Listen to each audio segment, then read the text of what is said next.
What's going on, everybody? It's Ricky with Video Homicide. I'm joined here today with SawBlade666.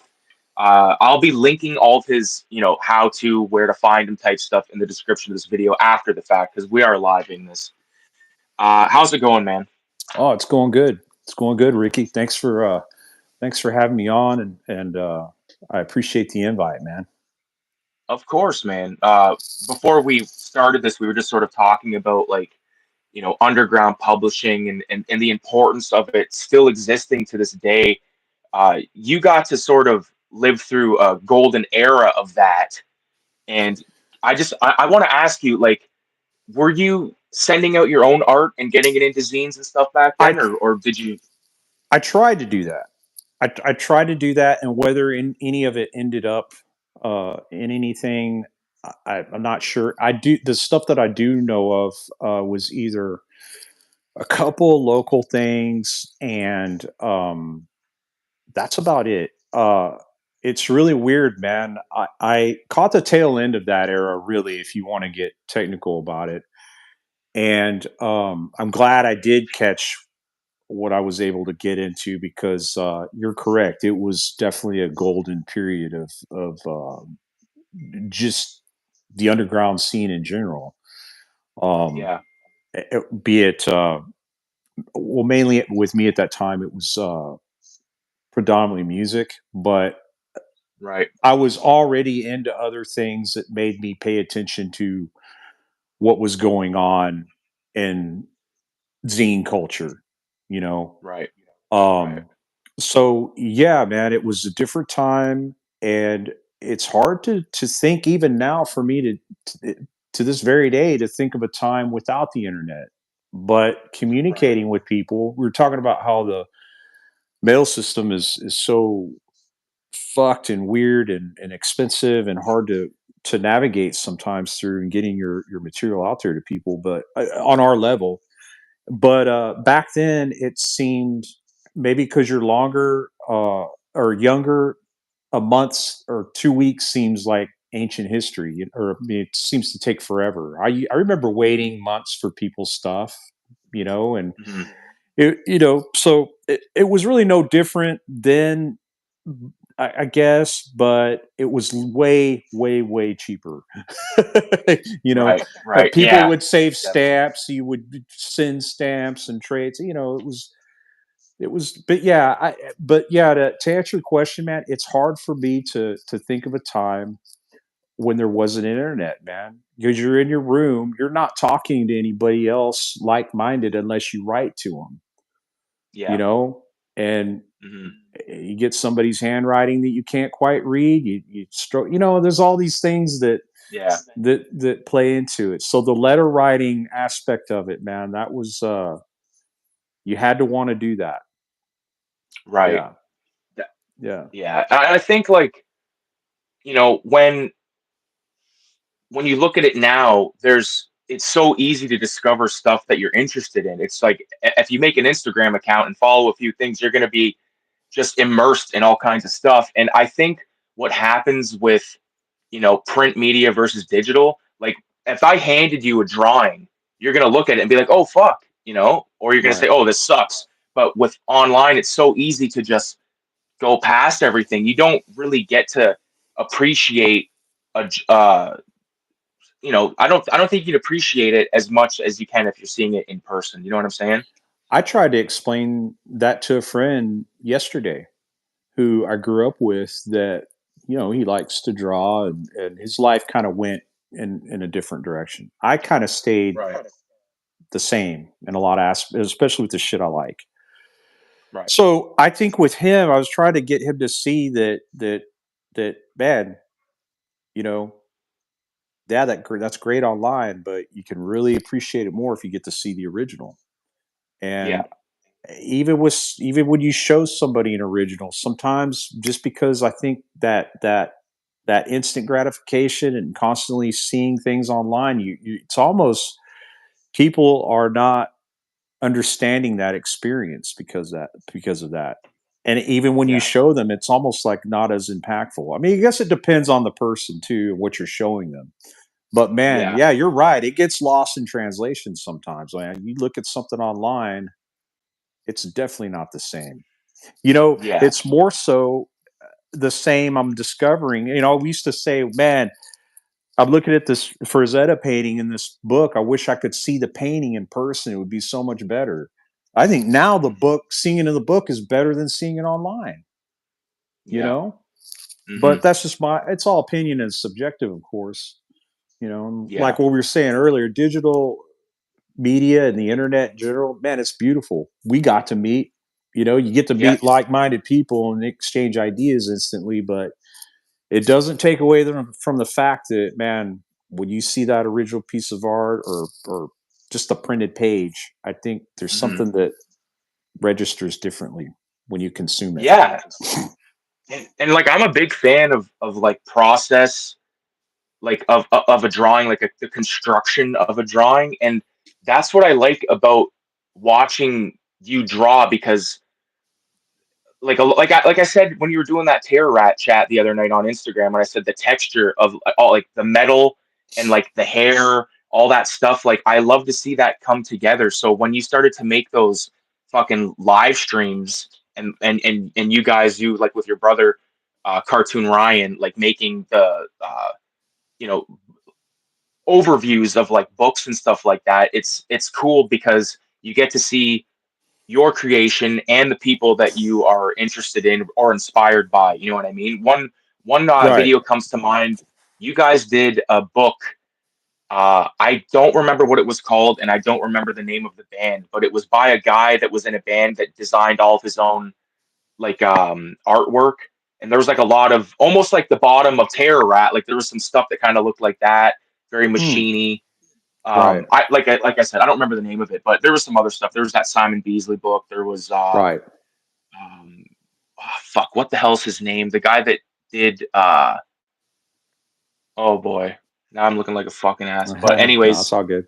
there's a lot of good educational stuff on your channel because I don't know if you ever watched Cartoonist Kayfabe, Of course. but Yes. yeah, oh dude, Dude, like they I they even those guys are they're around the same age as me.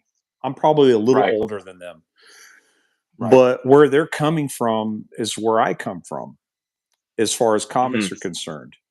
I was there in the early '90s and got kind of wrapped up in some of that, but shortly after, got burned out and discovered Crom. I discovered the Undergrounds. I discovered But then prior to that, I was already into the underground metal and punk scenes and saw stuff there. But man, when those two, collided together, it totally rocked my world. But I was going to say, they even schooled me on some stuff.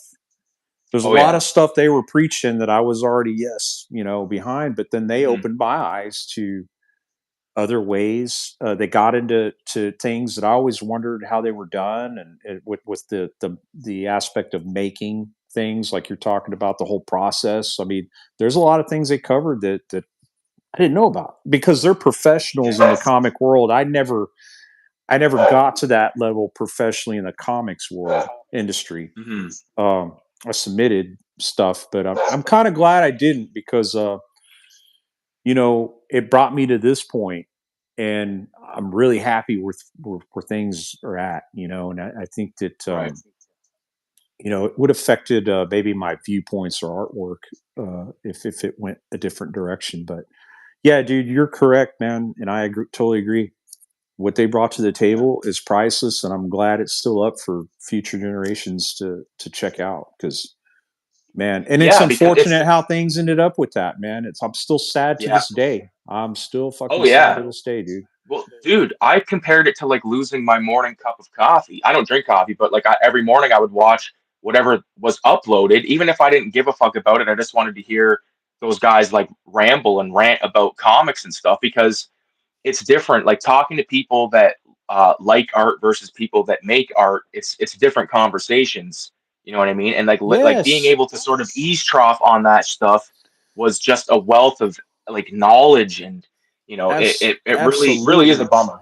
It is. Yeah. But I think one way to handle that grief, the way I've done it, Ryan, he can't really go back too much. I think it kind of weirds him out a little bit. But I've been able to revisit them.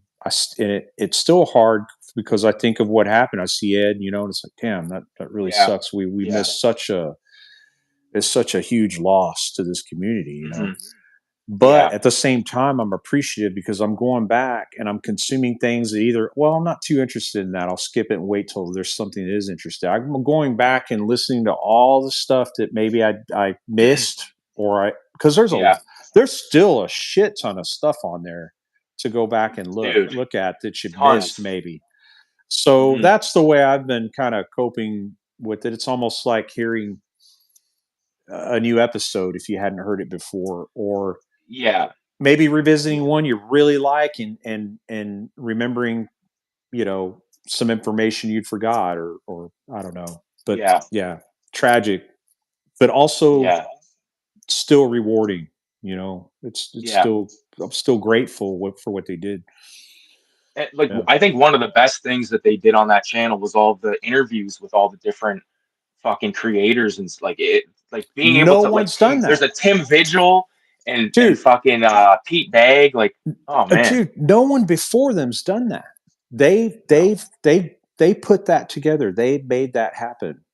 Um, Yeah. and it's amazing.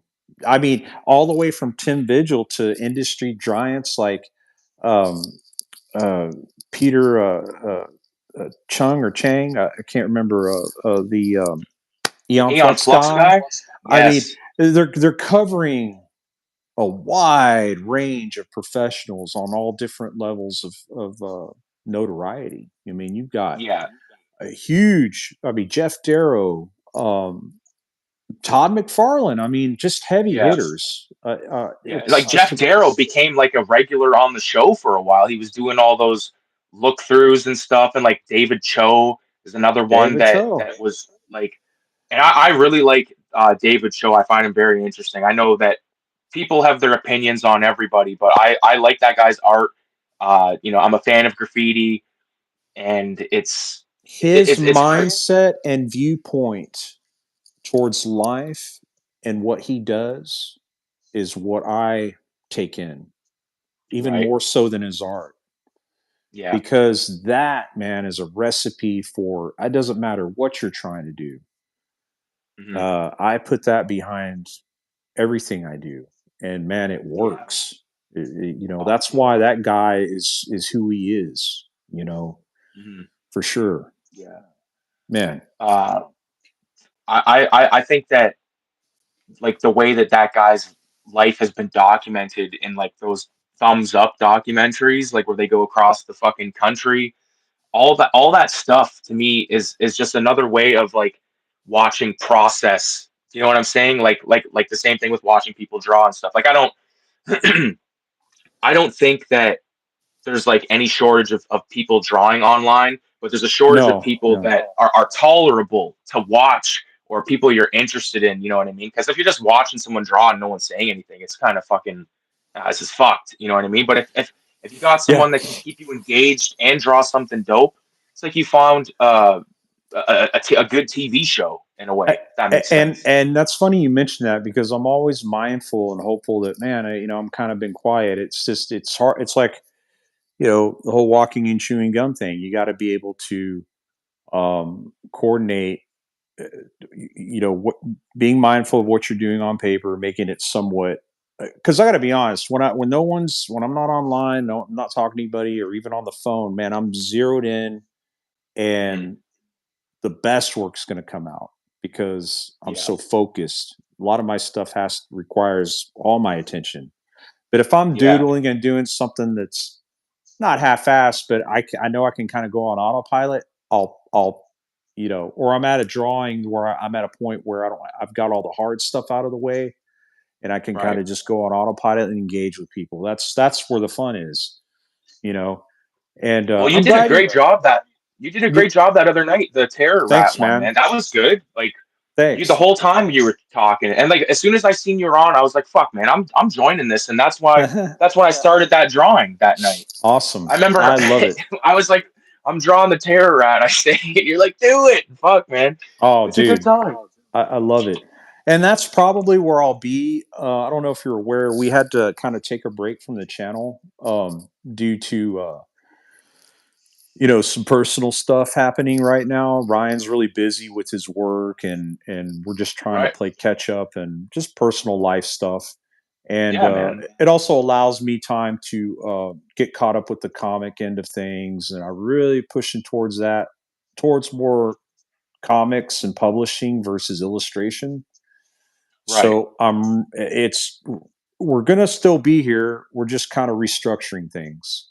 So there's Hmm. gonna be a new website, and the channel will still be there, and we're going to still kind of follow the same format on that, more than likely. So we'll be back. We're just kind of taking a break. But for since you mentioned it, and for anybody who cares, I'm going to try to keep a somewhat regular schedule on Instagram to do some live streams. And I may go on my own and do a live stream on YouTube from time to time, but it will mainly be on Instagram for now. So Right. um, that's what I'll be doing. It seems to work better for me to draw for some reason on Instagram, maybe because I'm used to it. Because I tried it once on YouTube and it didn't. The format of it didn't seem to work with my. I don't know. It was weird, but I'll try Yeah. it again Sometimes. at some point. Yeah, Yeah. yeah, Well, like it's to me, it's like whenever you can make something is the best time to do it. If I feel like if you force stuff, it's gonna be it's not gonna work out. Like I make movie reviews and stuff, and the amount of times that I've had to fucking restart a recording is just astronomical, man. Like it's fucking right, ridiculous. right. Um, but I don't know. I Something that I wanted to touch down upon because I don't think I showed this yet. This right here, this Yes, drawing of the purple demon and like this one right here, it might be my favorite drawing I ever did of that dude, particular it's sick. character. But there he is with the terror rat, There's our boy, filthy, filthy Ralph, and filthy then Ralph. this like random demon dude. It's Uh, so killer, dude. dude, I was so inspired that night, man, and that's like the thing I like about your artwork. It's so fucking just out there. Like how the fuck it's to me, it's very medieval and heavy. That's the way I describe Okay, it. It's very fucking medieval and heavy. I'll take And I that. Yeah. actually I was inspired. I don't know if I'll be able to find it right now, but I'm not even gonna try to look because it could take all night. But I did a drawing once that I like was very inspired by your artwork, and it might have even been one of those zines that I sent you guys. But uh, it's a spectacle. One thing I've really wanted to fucking ask you, what's the status on Hellish Tyrant? Hellish Tyrant is kind of on pause because I've had to uh, kind of get back on commissions to get that money flow going. Right, right, right. And because of my deal with Spencer's, I was able to, which is still on, it's just kind of slowed down a little bit. That afforded Mhm. me to take on, uh, to go full blown with trying to pencil 30 pages. I got halfway through. I'm at page 15. So I got 15 pages already penciled. It's half done. So it's definitely going to still go down. I just decided to shift my focus to doing Terror Rat right now because it doesn't take me as long to do an issue. Yeah. And I seem to write that stuff quicker. So, Hmm. because I already got issue two brewing in my brain, I just need to sit down and draw it. The thing you saw was a promotional poster for issue one. So, Right. um, I wanted to finish that up, and I got an event at the end of next month that I'm going to do, and that's where that comic will premiere. So Nice. once maybe I get issue two done and get some more commissions in and get get the finances back up to where they need to be, I'll switch gears and get back on Hellish Tyrant. And by the Yeah. way, for people who don't know, since Ricky mentioned it, thank you, Ricky. But Of course. Hellish Tyrant's my own anthology. So the first issue will contain a 30-page self-contained story and maybe a 5-pager and a couple smaller pieces of art, maybe, and that'll be the first issue. Whether or not it'll be continuing after that, we'll see. My focus is after that's done, we'll probably go back to Terror Rat. I'm really having fun in my head right now with with all the possibilities. Yeah. Yeah. So yeah, That's the most exciting part about this shit is like creating a universe in your fucking head. You know what I mean? dude, and it starts writing itself. I'm sure you're familiar Yes. with that. Oh yeah. These characters and ideas kind of take a life of their own. I know it's so cliche, but you hear other creators and people you like talk about that, and now I'm really seeing it for the first time because I've been kind of grinding my wheels at this thing for 30 years to kind of hit on something. I'll do 5 pages of something here, 5 pages of something there, and nothing's really Mhm. clicked with me till now. The 30 Right. page epic I'm working on, I love, and I got that mapped out, but that doesn't really have a. It's got possibilities to maybe spin off to do something else, like maybe little Mhm. spin offs here and there, but nothing solid to say I want to continue this. Right. Whereas with Right. Terror Rat, I really see, oh man, it's really just kind of like I said, taking a life of its own in my head, and I can't wait to I just get it see up. endless possibilities with Terror Rat. You even said that night he needs to have an endless amount of attachments or like Yes, almost like a go gadget yeah, situation where I love that, man. yeah, I love that. it will One be thing I fucked up ridiculous. Yeah. when I look back on this drawing I did of the Terror Rat, one thing I fucked up and forgot to do was include a tail. I Oh yeah, forgot he to has do a. the Terror Rat's tail. It's all right, man. It's behind him somewhere. Yeah, there you go. Yeah. uh, Um, yeah, fuck yeah, man. which has a 5 foot blade on the end of it, by the way. So when he does donuts, he'll wipe some people out with it. Yeah. Oh man. Um, that's hilarious. Yeah, I'm very I'm very excited to see what the future holds for Terror Rat. That's for goddamn sure. Well, man, Um, since you've done the first fan art piece, I want you involved with, like we talked about earlier, like crossovers and tie-ins and yeah, yeah. possibilities are endless, man. Well, So the thing I sort of like about the idea of almost like a comic jam in a way, like there's this very old footage of like Robert Crumb with Spain, fucking I Harvey love it Kurtzman is in the room, from the S. documentary. Clay Wilson, yes, like that. Like I fucking wish, and then you see that they're all getting hammered and fucked up, but at the end of the day, they're all at the table drunk, and They're I would doing their love to be a work, part man. of a yes, Yeah. like being a part of a lineup like that, and like like that's why like with my zine like Cinema 187, it's sort of like my version of that. You know what I'm saying? Like I'm trying to bring a bunch of people together. Like this last issue was 34 people and 120 pages, dude. I this stapler it ain't doing it. It ain't cutting it. So I'm gonna have to fucking go industrial. I heard Yeah. basically if you take like a staple gun that you would use to staple a poster to like a a telephone Oh, I pole. haven't thought of If you using take those. Yeah. if you take that apparently and put your book on top of a piece of foam and then shoot the staple ins, like shoot both the staples in, and then lift it off and then fold them manually, like I would Huh. do that, man. I would do That's that because wow. I never would have thought of that. Yeah. this Wow. this fucking thing, dude, is thick. Where is it? Where the Oh fuck's the camera? There wow. it is. Wow. That is Yeah, thick. Yeah. yeah. Yeah. This is the back cover. Look at this Oh, fucking thing. nice. Looks great. Yeah. Yeah, that's an artist by the name of hold on, I gotta forget it. I don't want to say it incorrectly. Um, Art of the Outer Church, and then the front cover is an ode to Freak Brothers issue 1, Beautiful. but it's got like my characters running away from the devil, like after ripping off his dope stash. Uh, like that to me is so satisfying to like put that together because I could make one of my own comics and like that is an amazing feeling, but I feel like a sense of responsibility when I have other people letting me use their artwork. You know what I'm saying? Right. Right. So No, I really try to put forth the best attempt at it. You know what I mean? right, right. I think Terror Rat's a perfect vehicle for that. I think that's why it fits so well with. I think what you're. I was instantly just thrilled to see your characters lined up with mine. I mean, I think it fits right in your interpretation of it. And man, you mentioned the Zap doc. I mean, the Crumb documentary with that one scene shot in the shitty black and white Yeah. Probably little Super 8 film or whatever the hell they were using back then. I would watch that scene just over and over. I mean, I'm Oh just yeah. like you. That scene inspired me so much. Yeah. I love that. That, Oh. and I haven't done very much of that. So it's Mhm. would be great to explore that more.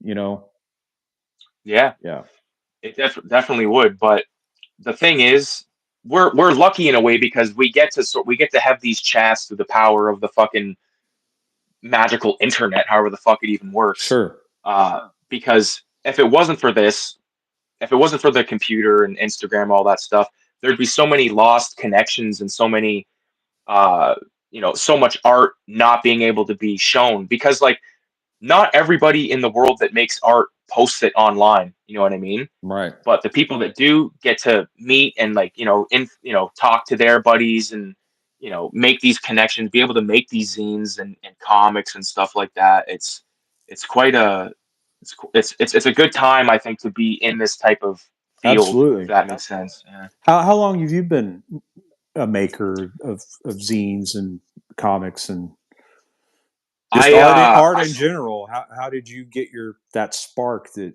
got you motivated to create? It definitely was not looked down upon, that's for sure. Like, my mom would color with us when I was a kid, and Ah, when I would okay, go to my dad's on the weekends, uh I was already into comics because, like, my dad, bless his heart, let me watch anything growing up. So, like, heavy metal, we watched so many fucking times together, and I would draw scenes out of that. I would draw covers of the VHS tapes in the collection, album covers, all that stuff. And my dad was and still is very supportive of like me drawing and stuff. But I was heavy duty into it up until about high school, and then I started to fucking turn into a reefer fiend, basically. And ah, I didn't really draw for maybe like 10 years. right, And then right around the time that COVID started, I was like, fuck it. I was like, I want to draw. And then that's when I just sort of got back into it full tilt, did a bunch of acrylic paintings, bunch of artwork, comics, all that stuff. right, And I have sketchbooks dating back to probably as early as 2006. okay, But I streamlined because it was a bunch of sketchbooks and none of them were full. So I cut all the pages out and sort of streamlined them into its own thing. So it's not like, I'm looking at I have a bunch of books with a few drawings in each of them. So uh, what I did in 2021 was I did the first comic, Filthy Ralph. That was my first attempt at a comic. And here we are in 2025. I've made 8 comics to date and a bunch of zines and shit. So it's it's crazy how shit has unfolded, but I think that I owe a lot to, like, my parents for letting me, for not being like, fuck, don't do that, or you know what I mean. They were very supportive of drawing and shit like that. So that's awesome, that man. was a big plus. Yeah. And then like I said, I discovered graffiti at one point in my life and really got into that and stopped because it's fucking not worth it. It's not worth, like, potentially, like, losing a job or anything like that. You know what I'm saying? Or hurting yourself, Um, or or getting hurting into some yourself, or legal issues too. Yeah, yeah, yeah, which I did, and it yeah. is a fucking nightmare. Um, but I will say I never did anyone's businesses or anything like that. I only ever did underneath bridges and inside abandoned buildings. Like, I made that graffiti zine with the stuff that I did. Right. Um, yeah, it's been a good way to sort of discover new interests uh, through art because I actually did a zine fair. Like, I attended a zine fair like I tabled, and it was the first time I did it twice, but the first time I really got to gauge, like, if my stuff was too out there or inappropriate in a way because you never know how people are going to take something. And I was surprised because my first year, the people that bought the most stuff from me were older ladies. And, like, if you've read any of my stuff, it's very, like, vulgar and, like, kind of potty humor Sure. and stuff. But, like, to Sure. to know that there's people out there that can still take a joke is a good feeling. You know what I mean? Sure. Sure. Yeah. Absolutely. Did you encounter? I guess your first encounter with zine culture may have been through graffiti. Was that how you, or what was it that you saw as far as an underground publication where you thought I could do this? I have a photo. I can get to a photocopier and I can make my own. What was it that brought you to that? You know? I can tell you the exact way that happened. So I was Okay, going to a comic shop, and they had a bunch of zines in the back, but I didn't know what the fuck a zine was. I never even heard the word before. sure. So I seen like these like little cool mini comics, and I was like, fuck, I'm gonna grab a few of these. These are cool, man. And I took him to the counter, and the chick that like was at the register said, "Oh, you grabbing some zines?" And I just said, I was like, "Oh yeah," and then I was like, "A zine? What the fuck is that?" in my head. So I went home and I opened them because they were in bags and boards, and I looked through them, and it was so DIY, and I was like, this is something. This It is speaks something to that I you, could get behind. right? Yeah, and I started to go every time I went back. I would always look and see if there was any new stuff, and there's some local stuff there. I've been meaning to take some of my shit down there and see if they'll hawk it out of there. But it's it's so cool because now I've discovered something that feels like it's for me because I was collecting comics and I was just sort of buying random stuff. It was like I was never I was into it, but I was more interested in good art. Like I could give a fuck if the comic sounds like shit or if the writing is garbage. If the art is good, that's what I want to see.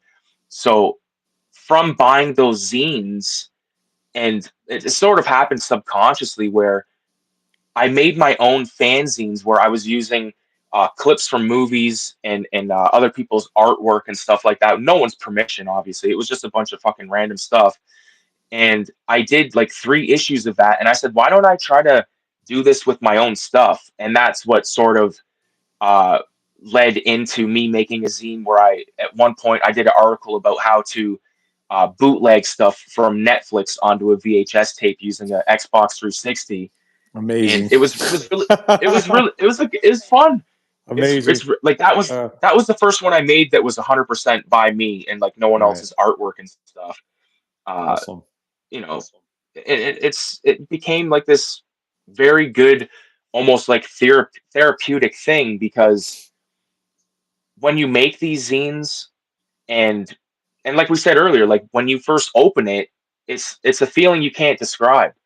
Like when you first put it in print after like writing, drawing it, stapling it, folding it, and then opening it for the first time, and you're just like, this is a feeling I want to replicate. And every time I put together a comic and I, cut it like all this shit because my most recent comic is actually in the pages of this. It's called Vomit Coffin. Let's see if I'll show you the uh, cover.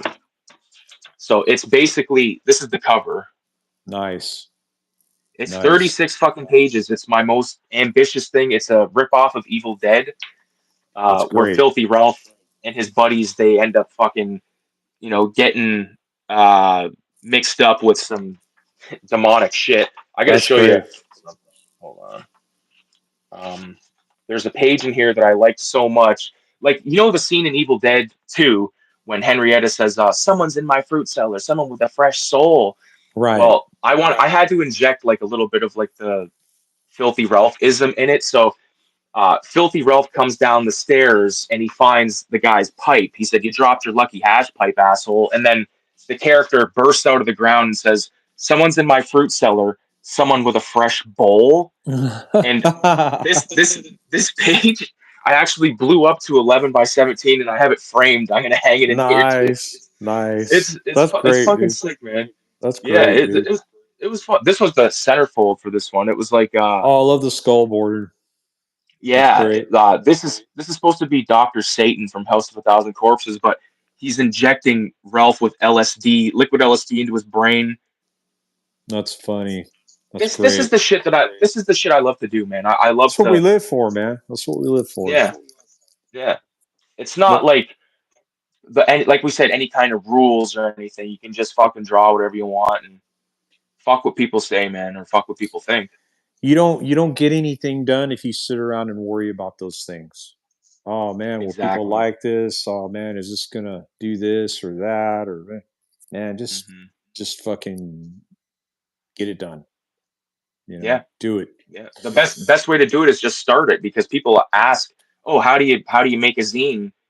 Uh, and then you could go on YouTube and ask YouTube how to make a zine. And There's millions no of right or things are wrong way. you, for someone that doesn't know, YouTube's a perfect place. You just type that in and you pick one that you can understand, that's easy enough for you to just mimic at home, and then you're off to the races, man. You just Yeah. it's not as difficult, as maybe someone would think. Um, Well, and it you can be find in, your own flow. You find your own yeah, flow after a while. right, You know, right, like a lot of people make like you know zines about everything. They make them about their personal life, all kinds of stuff. Like there's no right. shortage. So you will find something for yourself. If you want a zine Absolutely. about fucking forks or any kind of bullshit, it's out there, Cooking. guaranteed. I mean, it could Yeah. be cooking or sewing. It doesn't matter. Political views. Hmm. It's And you can get stuff published professionally, like through these different services online. Like I know there's I think it's called lulu.com. There's There's Mixum. Mixum, which is being Yeah, promoted a lot. um so if you want to go a step above, like just stapled paper, you can go all the way up to hardbound you editions and can. stuff like that. You're going to pay for it out the ass, You're going to pay but for you it, can and do then it. you run into an issue of distribution problems. Not Hmm. problems, but the challenges of facing. Well, okay, I'm going to get this thing printed, and you got to figure out how many, or if you're going to do a pre-order, if you're going to do a Kickstarter or whatever to get this thing, the infrastructure built around your project. To I'm still trying to figure that part out for future, things. But right now, where it's at, it's really fun just to keep it this format, this little photocopy.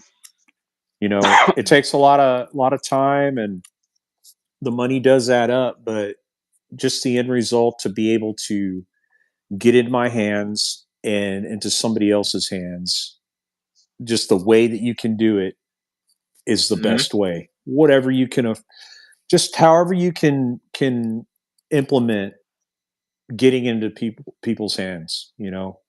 It doesn't matter if 100%. it's And 20 copies or 200 copies or 200,000 copies. I mean, um, you build the interest, right? You find like-minded yeah, individuals with your idea and nurture that, and it'll grow or it won't. It doesn't matter. It's you're getting your idea out there, and it's fun and it's yeah, and satisfying.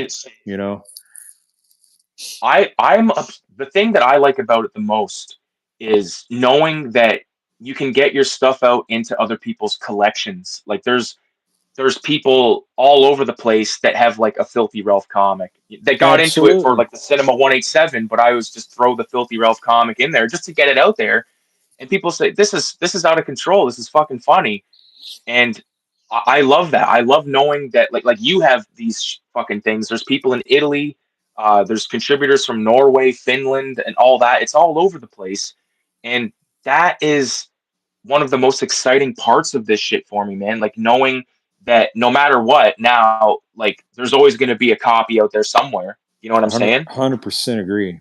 100% Yeah, agree. and like the thought of like someone finding it. Like I've taken my comics and putting them in those little book libraries you see in neighborhoods. Little lending Uh, libraries. Yeah. the Yeah. little I've done that. Yeah. I've left like actual comics. Like I've dropped off random stuff sometimes, but I leave a couple of mine.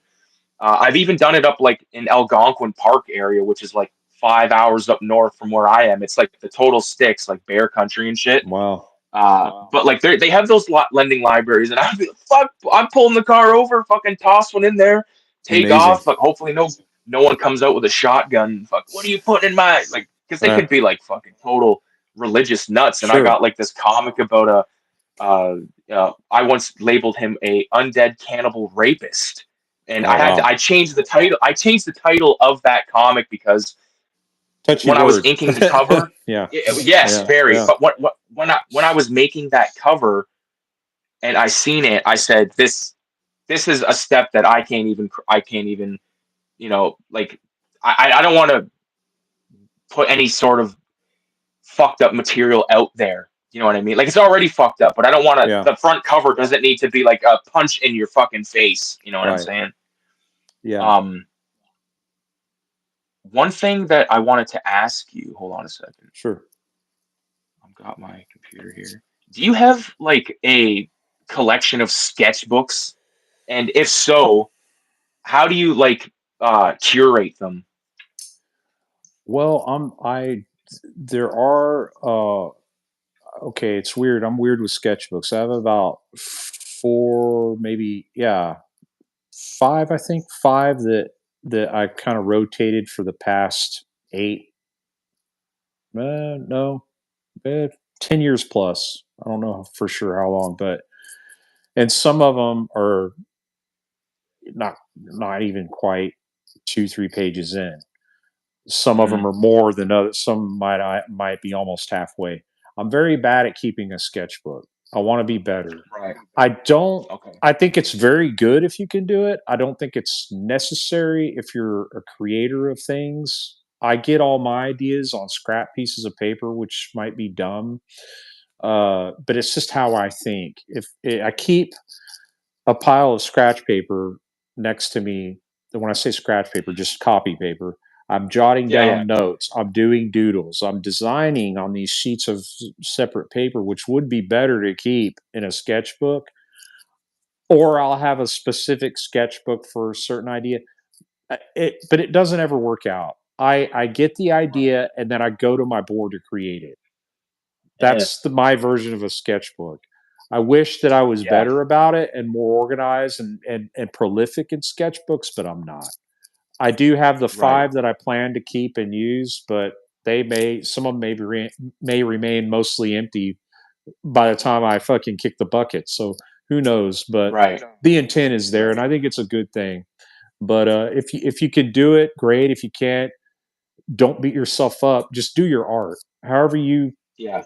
need to get your Yeah. idea out there, just do it. Hmm. I think a sketchbook though for someone that draws, as much as we do, yeah, I think that's a good thing. And I would like to maybe make it more of a habit to train myself to let's get our ideas in this sketchbook. Let's do that. Keep them all in one Right. place. We'll organize it. You Mm. know, and but I don't know, man. I'm just so you Well, like because and yeah, like a lot of stuff that you do is on loose leaf. Like it's stuff that you're selling, so you sure. can't necessarily draw a bunch of stuff. I mean, you could draw it in the sketchbook and then cut it out, but it's much easier to get a piece of paper, proper size, all that stuff. You're working and To me, sketchbook is for two things: ideas and practice. You right. know, and then but like I said, I'm bad about putting my ideas on a bunch of just literally like, but it's just how I think. Yeah. I mean, I'm Yeah. writing notes. I could be a damn grocery list with a doodle next to it, but it's Yeah. just because it's how I've always done it, and I want to get better with it. But I'm weird. Like if I have an idea, I think about it. I may doodle something out really rough, and then I go do the thing. I don't really waste too Right. much time working it Yeah. out with sketches and stuff. I sketch Right. directly on the board, and it might be counterproductive in some cases because let's get our idea all worked out over here on this piece of paper that you're not gonna worry about fucking up. But I'm working Hmm. it out on the thing that I'm trying to finish. Sometimes it's just how I am. I try to break Yeah. myself of it, but man, it's just.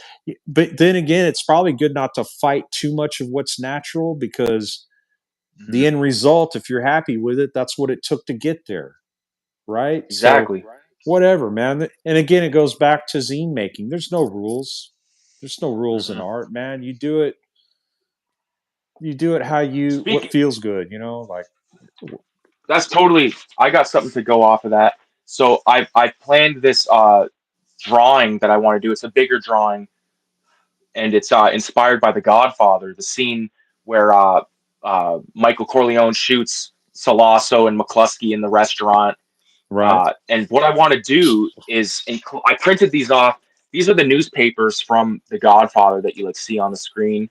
I Cool. want to put these. I want to like sort of use. I don't know what you call it, but like blackmail type shit, like where they cut different letters out and spell stuff in the The background. I want to serial make like killer this. shit. Yeah. Yeah. Yes, like Zodiac bullshit or So whatever. But yeah, right. I want to do that, but with this big Godfather piece. And I even did this. I don't. I'm not going to use this, but this is the Genco olive oil company logo. Uh, but I really want to kind of step outside the boundaries this year and do some more stuff like that, like sort of blend collage work with like an actual drawing, like on a decent size. I think the paper that I'm going to be using is 14 by 17, if that makes sense. Sure. Uh, Yeah. what's your take on doing really big drawings? Like, is that something that takes a lot of time for you? Like, I feel like some of that shit's got to take hours and hours, man. It can. It can take hours and hours, weeks and weeks, maybe months. I mean, yeah. Um, yeah, I mean the terror rat piece I'm working on right now is 11 by 17, but that's a standard comic page Yeah, basically. yeah. Um, he would take less time. I had some life things interrupt me recently, and hanging out time too with a friend that kind of kept me away from this. But I'll finish him today. Oh, by the way, Mhm. nuclear violence guaranteed, buddy. There it Thank you. is. Yeah, That's one no of that. problem, man. I've got a list of one-liners for him, and this one's made the list, dude. So thank you. Um, Ah, and for instance, a commission here I'm working on. This one's 13 by 17. So yeah, I tend oh to yeah, work big, but man, sometimes I'll work really small too. You know, yeah, it just depends on what it is. Obviously, the smaller ones take less time, but it also depends on how much detail.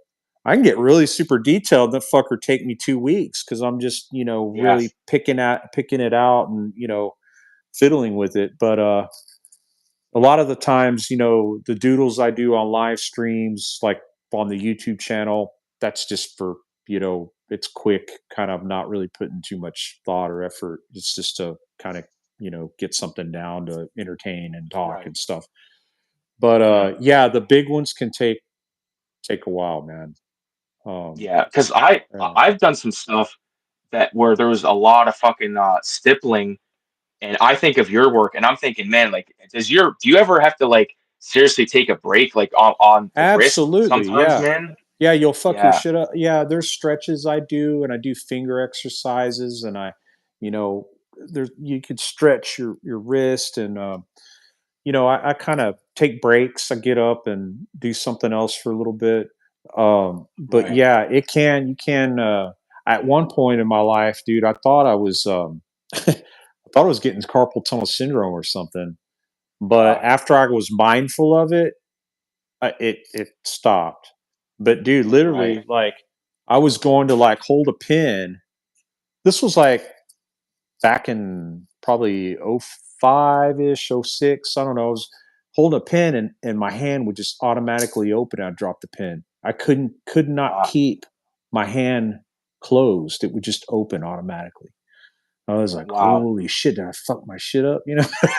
But I luckily think that's it something went that needs to away. be talked about. You know. Yeah, luckily it went away. And then sometimes you'll feel tingling or whatever. It's just that yeah, that carpal tunnel syndrome is a real thing. You got to watch how how tightly you're gripping your pen I and think take I have like I feel like I'm very heavy handed me and too. stuff because sometimes I'll be drawing and I'm like I gotta stop for a minute. It's almost like uh it's just, especially when you're doing all those fucking dots. After a while, it's like holy shit. Like Do I you got a know buddy online that does shit with a tattoo gun. right. Dunwich Creations. He uses a tattoo gun for the stippling and stuff. But Yeah, uh, I for me that's I kind of see no point in that, but if whatever somebody wants to do, but I was going to say, did you hear or did you know Drew Friedman, right? The artist Drew yeah, Friedman? he makes those books about creators and stuff, like the big caricature. Right, I got one of his books. Yeah. but did you see his stippling style?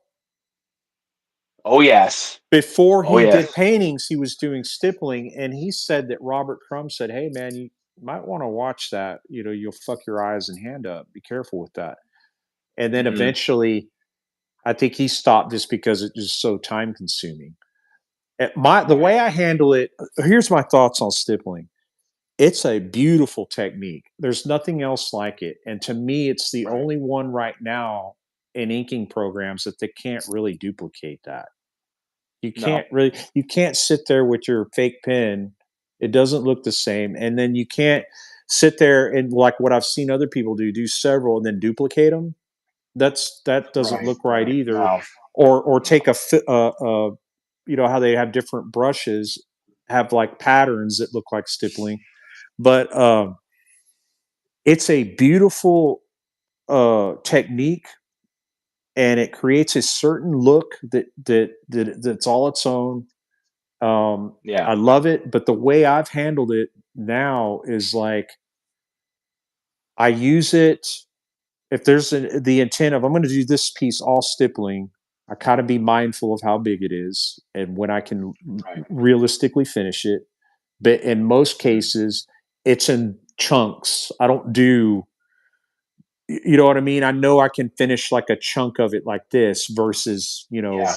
but for instance, since you brought it up, it reminds me, I had this piece I just finished up that took me quite a while, man.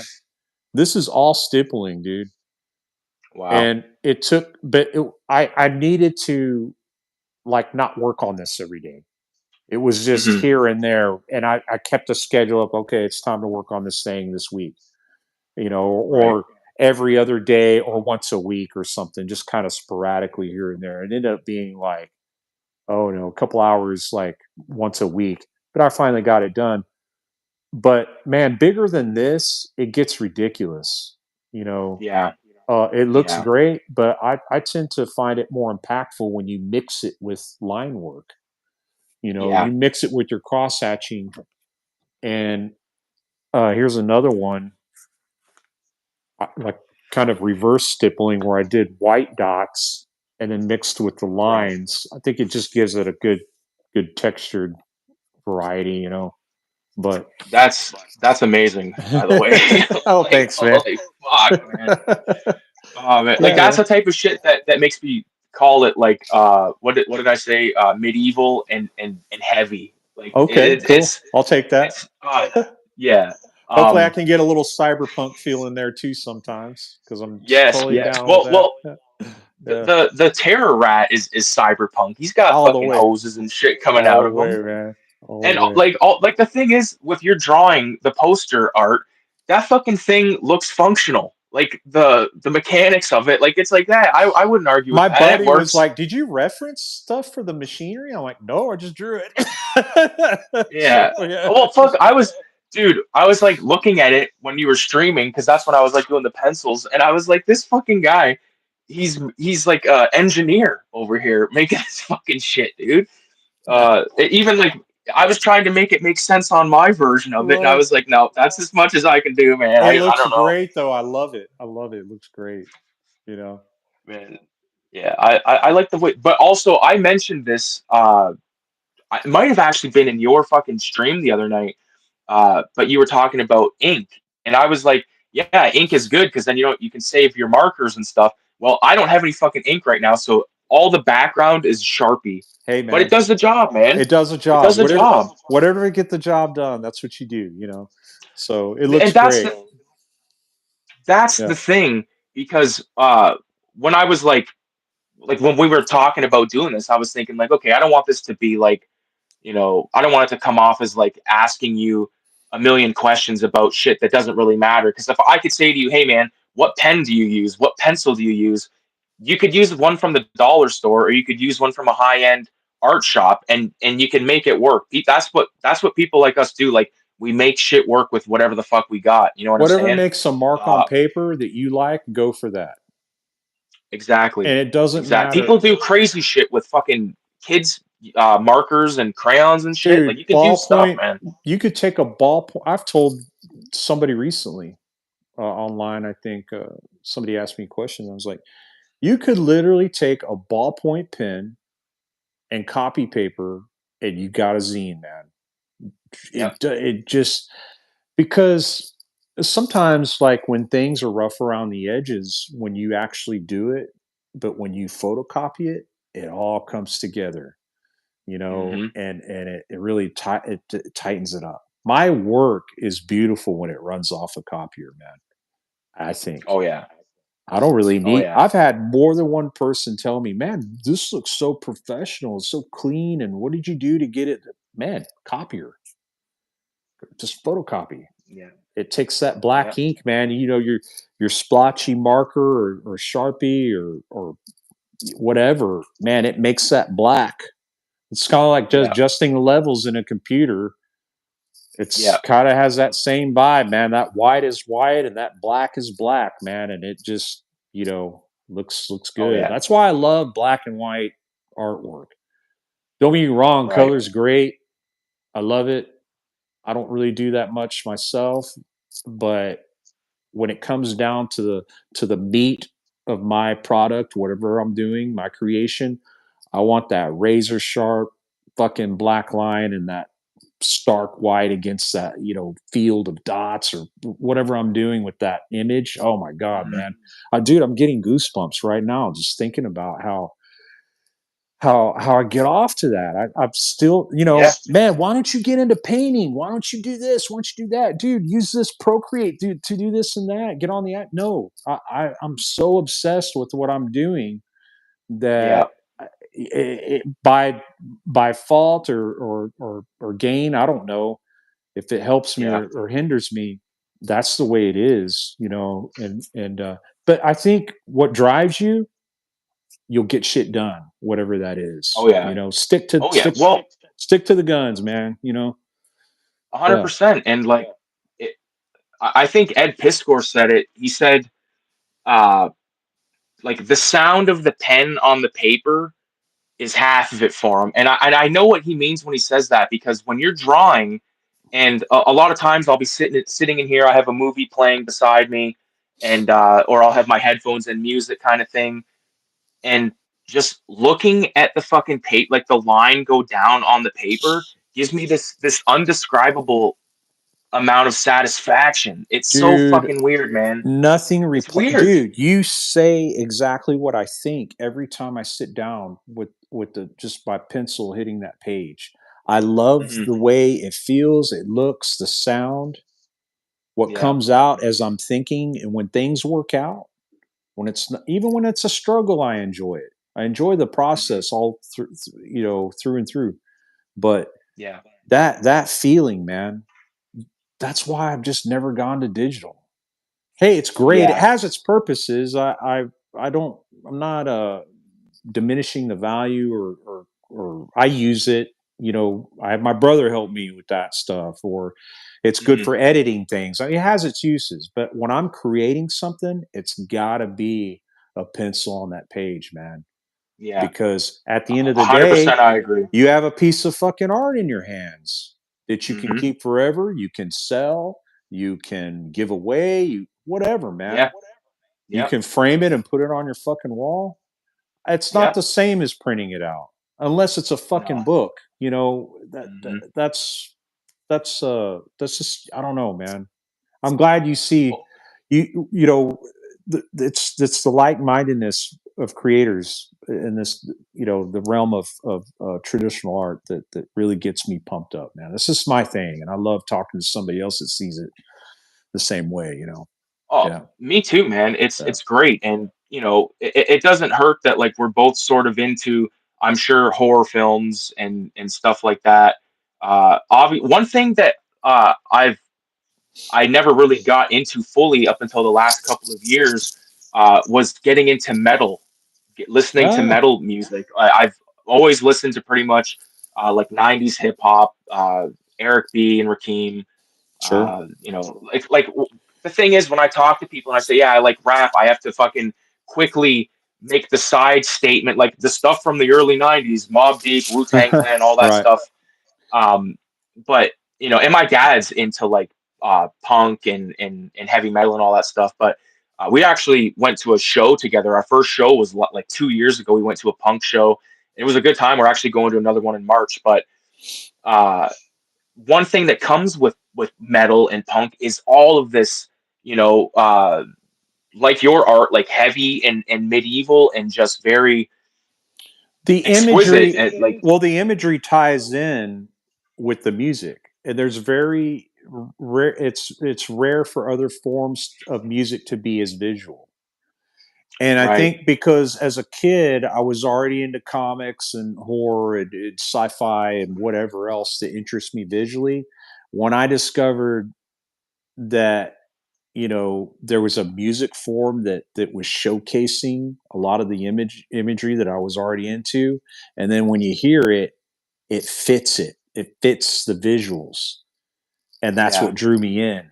So hmm, naturally, it made sense for me to, and of course, it was what was going on at the time, and it just influenced me.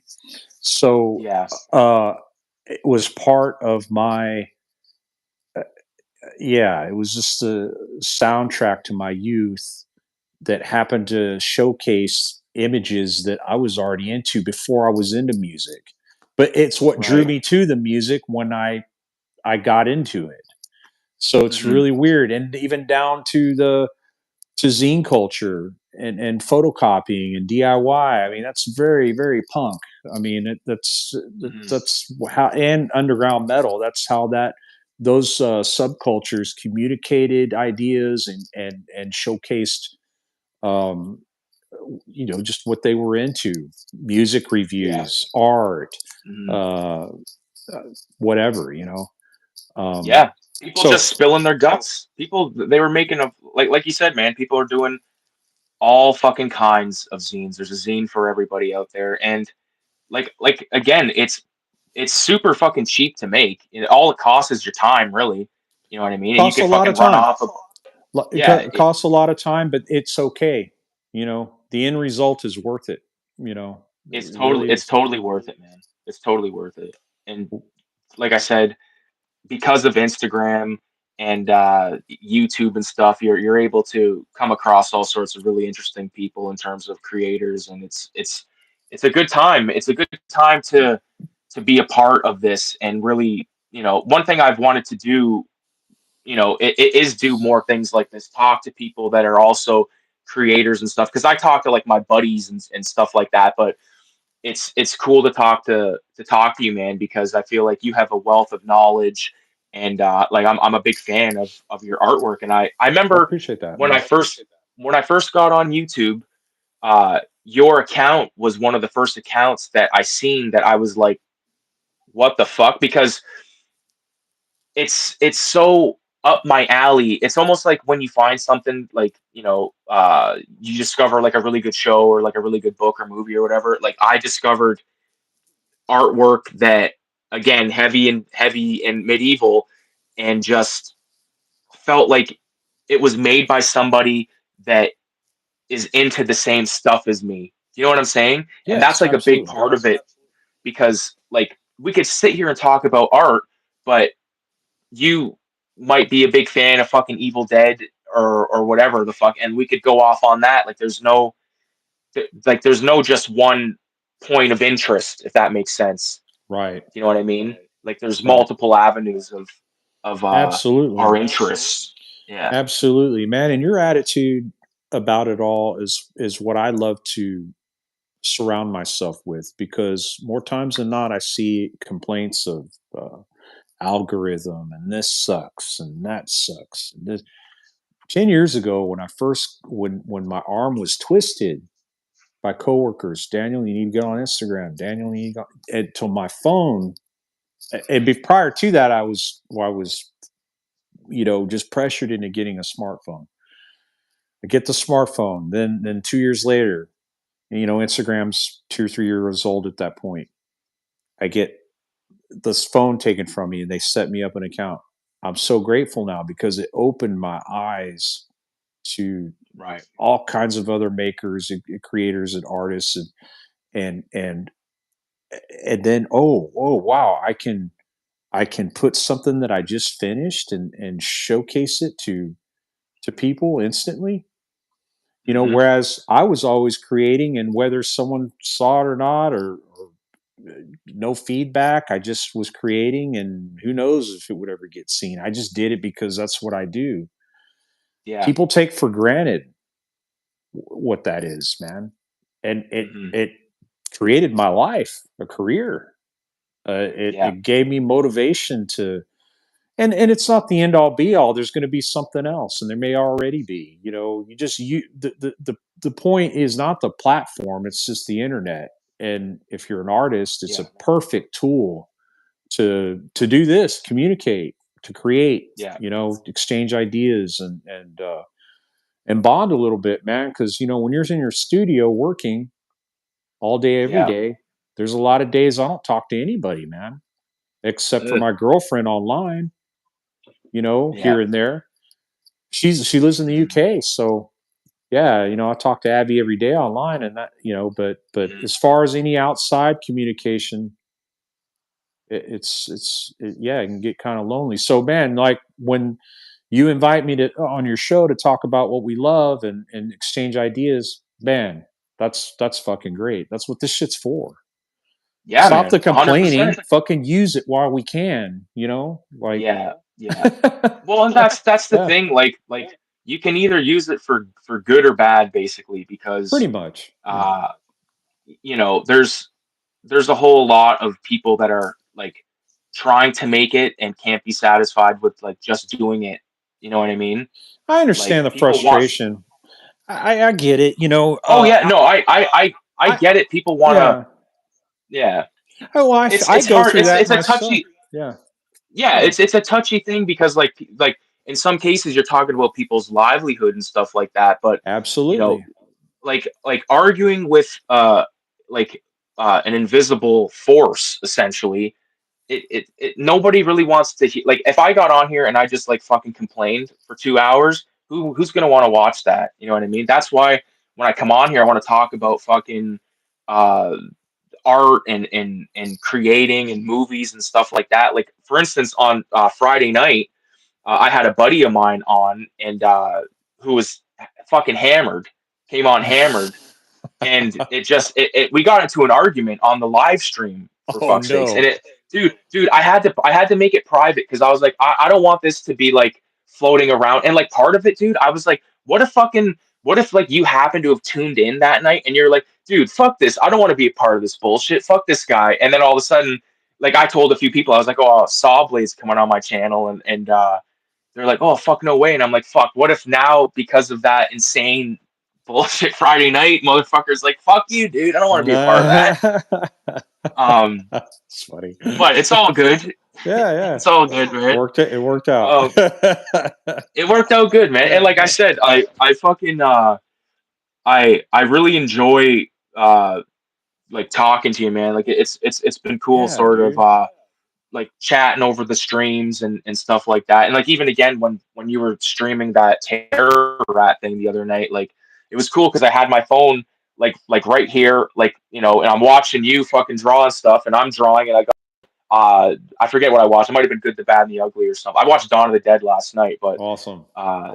it's just like a fun, almost like that Robert Crumb video, like a jam in a way. Like this guy's drawn over here, I'm drawn here, and it's a good time, man. It's a good time to Absolutely, dude. be a creator. Like we have the power of the internet when you're literally fucking drawing across the continent and I'm drawing here, but we're in the same room. It's fucked. It's Yeah, cool man. though, you know? Yeah, man. I come from a time when I never would have even imagined that being possible. Isn't it wild? It didn't exist. There was you wouldn't even have comprehended it. So Hmm. I try to be grateful, man. Do we run through hard times? Do we have issues? Do we have things that aren't working out really in our favor? Yeah, I mean, I do, but Hmm. you got to keep Oh yeah. focusing on what the positive aspects are and just build from that. Because, man, getting bummed out over some shit you can't fucking control is a waste of fucking time, man. Yeah, it's All not the good way. for your head. No, No. no. No, it's easier to just, like I Get, smoke fucking weed. I smoke get, weed galore, yeah. and it I don't do it to be like, oh, like I'm not walking around with a fucking weed leaf on my hat or anything like that. You know what I mean? But I I like it, man. It helps the creative process for me sometimes, like especially when if I'm just sitting there doing about a million dots, it's not going to hurt me to be a little high. You know what I Yeah, mean? Like it's legal here in Canada now. I mean, it's not going to stop me regardless. But sure, I don't sure. know, man. There's a dispensary. It's on like a native reservation nearby. It's like 20-minute drive. But there's a guy that does airbrushing, and he did Oh, like this entire sea can. Like the whole fucking thing is just airbrushed art. I'll send you photos later of it, man. It's cool, so fucking awesome. cool. I actually seen the guy selling his paintings in front of a gas station one time, and that's when I first saw his stuff. And then later on, when I discovered that sea can, I said, "This is fucking insane! That's It's awesome. a spectacle, dude. I'll send you some photos. Yeah, like to You'll see that. shit, man. That's pretty Yeah, fucking I cool, man. love the airbrush stuff, man. I've never got into, but I want to Dude, try it.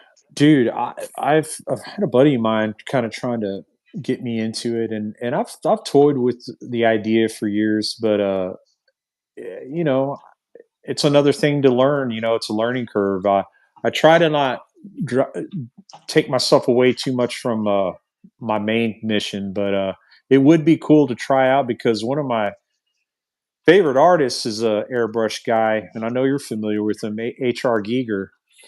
Oh Um, fuck yeah. that dude had some mad skills with the airbrush, and still this to this day, I can't believe that he did that shit with an airbrush. You know, freehand a lot of it. So cool tool to try out for sure. I think it's kind Yeah, of a pain in the ass. I've seen people do it before, and it looks like there's a lot of like if you're changing colors and stuff a lot, there's you gotta yeah, clean it out and stuff every time, yeah, obviously. But fuck it. And it, like again, like you can do stuff with dollar store equipment. It doesn't really yeah, matter. yeah. Obviously, you can't get an airbrush at a dollar store, but I know what you mean. Hell yeah. yeah. Um, yeah, man. I don't know. I don't want to take up too much of your time, man. But Nah, dude, I'm chill, man. Yeah, yeah, because my wife's in class until like 5 o'clock or 4:30 at yeah. least, and I didn't want to I didn't want to seem like I was fucking being greedy with like your time or anything. But like it's cool to talk to you, man, because you're like you're what I consider a cool guy. You know what I mean? Like, Oh man, and thanks, it's dude. it's dope. It's dope that like a guy like you, because like you got like a quite a large following online and stuff, and it's good to know that that doesn't stop you from being like an actual like cool dude. You know what I'm saying? Ah, Because some of dude, these fuckers take it to their head. You know what I mean? It goes to their head, and yeah, um, no, I'm not. That's not my style, man. I'm the way I look at my shit. It's for the people, yeah, and whatever success I gain is because of their support. So it wouldn't be right of me to be a fucking dickhead about it. Can I give everybody my right. time? No, I can't. Mhm. But I can be nice and answer questions. But when there's obviously, I'm going to spend more time. Not to sound.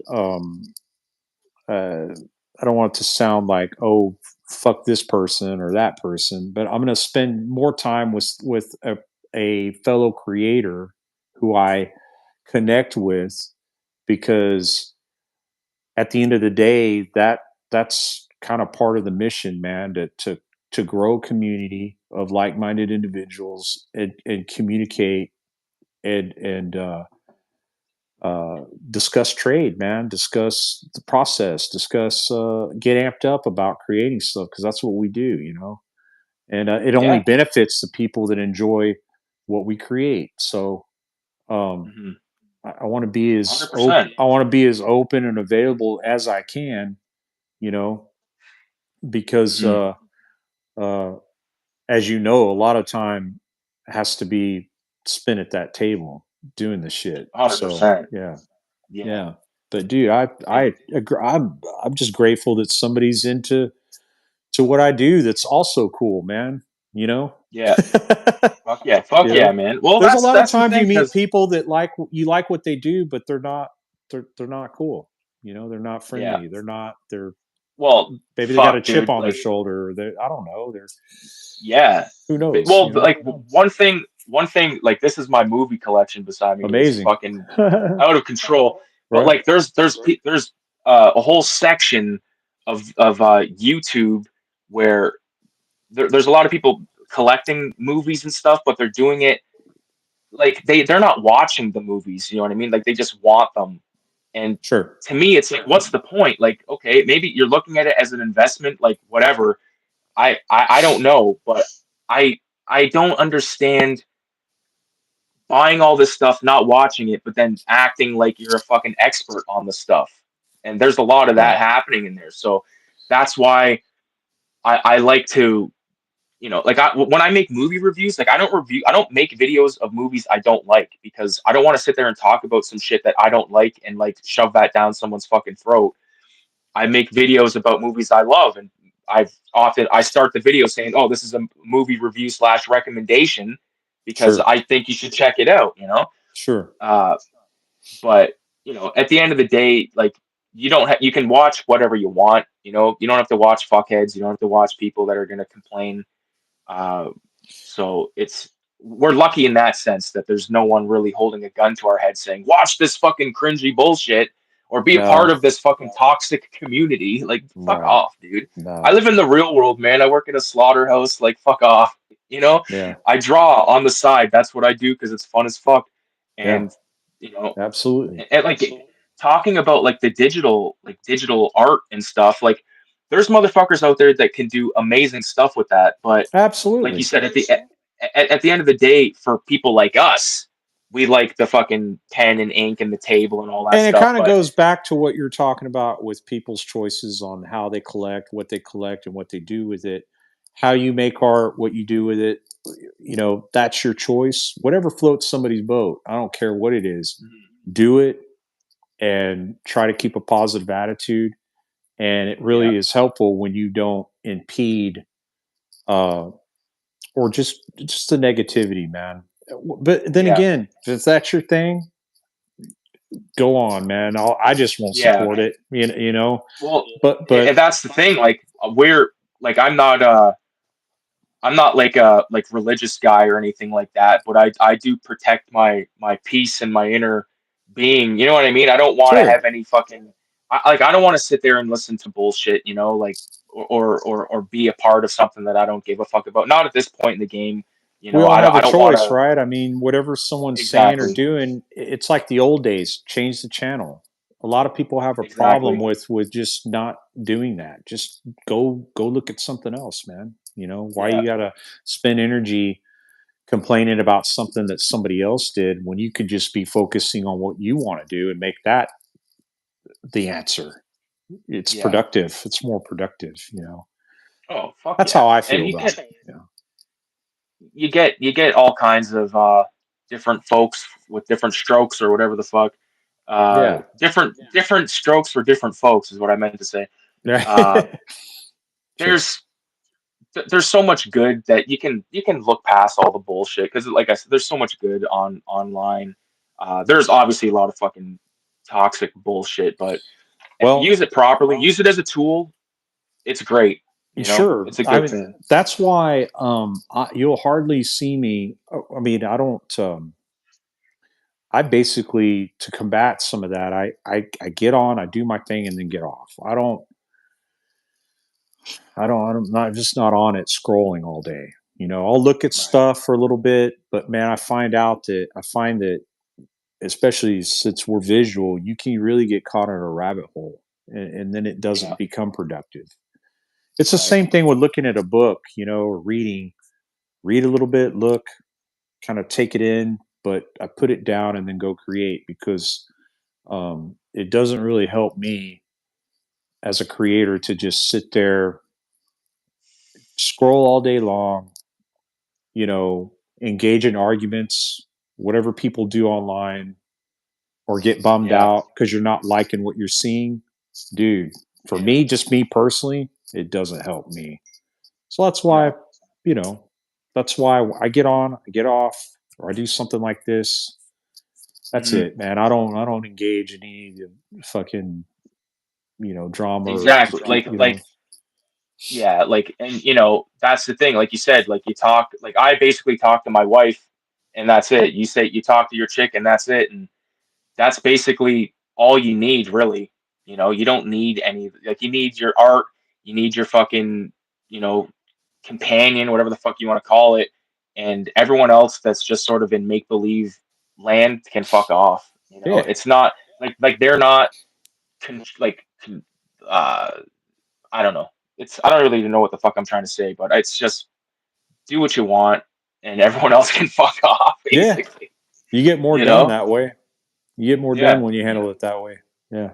And if you do it yourself, like that's the thing. Like when you make a comic, like if when you're doing the whole thing by yourself, like there's no one pulling you down or like what the fuck's like holding you back, really, because if you're writing it, you're drawing it, you're gonna fucking print it, staple and all that, you're in control of everything. And that's what makes self-publishing so appealing to me, because I don't consider myself a control freak, but I like to control the creation of my own stuff. Like I went to film school. I did the Oh whole fucking yeah. 2 years. Wow. I graduated all this bullshit, but dude, it's not saying much because they didn't really teach us fuck all.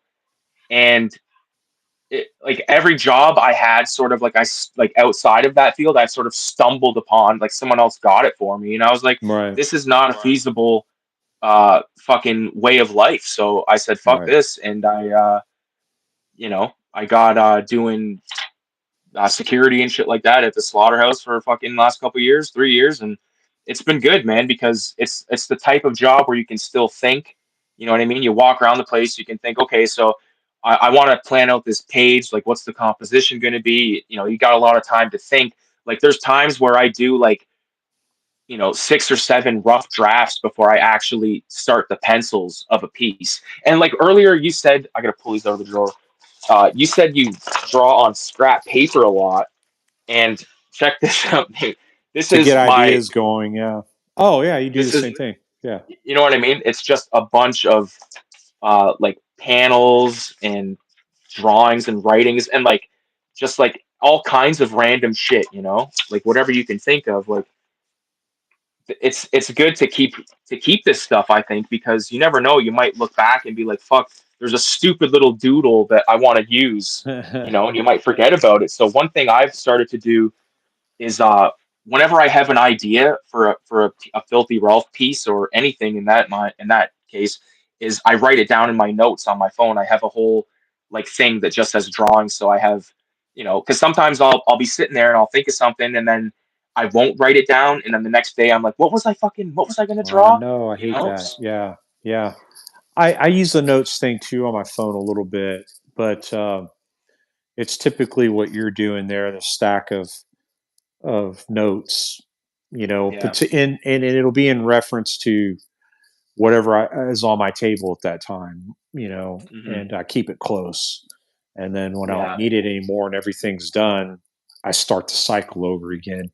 And also for Hmm. what we do, I've noticed when I do something on a sheet of paper, you think in your mind how you're going to construct it. Like, well, here, okay, this is going to how the cover is going to look. um, it helps me think the format, keep in Yeah. mind of how things are going to look when it's all put together. Say if you're Hmm. especially if you're doing a half size zine, okay, well, you can keep your mind in mind the scale of your cover and how the logo is going to fit. And I don't know, it's just easier for me when I'm doing zines to just, I don't know how well that would work in a sketchbook, you know what I mean? So it makes sense to Yeah. do it this way to me. um, Yeah. Everyone has a different process though, but it seems like we're similar with Yeah. how we do it. So It's yeah. definitely like I even work on like when it comes to like the comics and stuff. Well, not with that blood drunk one. That was the big. I'll actually show you some of Which the I love, by the pages way. of that. That's great. I'll show you the originals, and that way you can get an idea of the amount of the one page I did. I'll show you. I did on fucking mushrooms, man. Oh man, that's All right, interesting. so this. Oh, what's going on here? The hell? Oh, fuck! I clicked it and it went away. There we go. Okay, so there's the original cover, and just to give you like reference, like there's a lighter. Okay, pretty good So size. this portfolio is for 9 by 12, but like the amount Nice. of fucking dots, dude, like it I was love just that. I don't know. I love that comic, man. And by the way, I was going to ask you what size pen did you use? That's what I always get, but I'm just really Uh curious. Did you use the same it one was throughout, or dude, I probably went through like 15 micron 03. That's the one I like to use the most is the 03. okay? Yeah, it's. I figures. I love that Yeah. armor design, by the way, dude. The skull on top of the shoulder, right there. This is the It's one that I really did on cool. mushrooms. Oh, And nice. the thing about this is when I did this, me and my wife were both on them. She was doing her own thing. And I was watching The Shining, and I had to turn it off, dude. It wasn't because of what was being shown. It was because I was just listening to The Shining, and it was fucking. It took a turn for the worse. But right here, this is. I think you'll dig this. So these tombstones, Right. one of them says unknown, and one of them says Arch Stanton, as close as the translation could get from Google. But Ah, okay. Arch Stanton and the grave marked unknown is from Good, the Bad, and the Ugly. That's where the gold was buried. So you have to be Okay. a complete psychotic cinephile mixed with someone that can translate Japanese. But that is a fun little ode, I think, man. That's cool, man. I never would have known that. Yeah, and all these things, all these graves say random shit. I wrote them on the back of Okay. the pages, whatever it is. But that this one right here, I really fucking That's awesome. I that hand. I was so proud of that when I first did that because hands are fucking impossible to draw, right? It's hard, man. Yeah. That's Yeah, rad. yeah. This shit, man. Like Oh, that's I live for great. this. Like all these fucking dots. Like each one of them. Every time I did one, I was like, it's gonna be worth it. It's gonna be worth it. I don't remember the You know. red on my copy. Was that The, something that you? I only there's only a few that have the actual Oh, red okay. blood that exist. Yeah. Um. Yeah. I love There's other that shit blood here. Like dripping off the sword. Yeah. Hey, Ricky, I'll be yeah. right back, bud. I'll be right back. Yeah, dude. Yeah, Need a man. little I'm just gonna restroom fucking break. keep going through this. Yeah, man. Yeah. Um. These ones right here, I did while we were camping. We're at a cottage actually, so I drew Filthy Ralph and Little Ricky and this fucking stripper. What else is in here? Oh yeah. There's all kinds of fucking. That one's fun. Oh yeah. Some of the shit I forgot about. I gotta cut these down and put them all in one to fucking save some space here, dude. Oh yeah. Sparrow Lake, that was at a cottage. I don't think that's ever been shown, that turtle right there. Um, a lot of fucking whiteout. It must have been fucked. Oh yeah. Oh fuck. There's that. This is cool. Check this out. So that's the original drawing, and then there's the all this talk about like black and white, but like this is colored digitally. But like again, like I'm not hating on digital. People do fucking digital and they do an awesome job. It's just uh, I prefer this way. I always have. Um, All right, man. yeah. I'm back. Um, I was just thinking, dude, it would be cool if like in the future sometime with like I see a story like a storyline that you're drawing with Terra Rat and I'm drawing with your some of your characters, but it's kind of split, but it's happening at the same time. That would be that would be pretty rad. Yeah. That Oh my god. would be fucking pretty rad, dude. I want to. I We definitely should want to. coordinate that one day. Dude, I think my next comic. Well, I'm working on this western now. I'm doing like a gothic horror western. I'm doing it in the same style as that Blood Drunk with all the dots and stuff. So that's, but I'm doing it on a smaller scale. I'm working on like 9.5 by 12, but I've made like a 1 inch border all the way around it.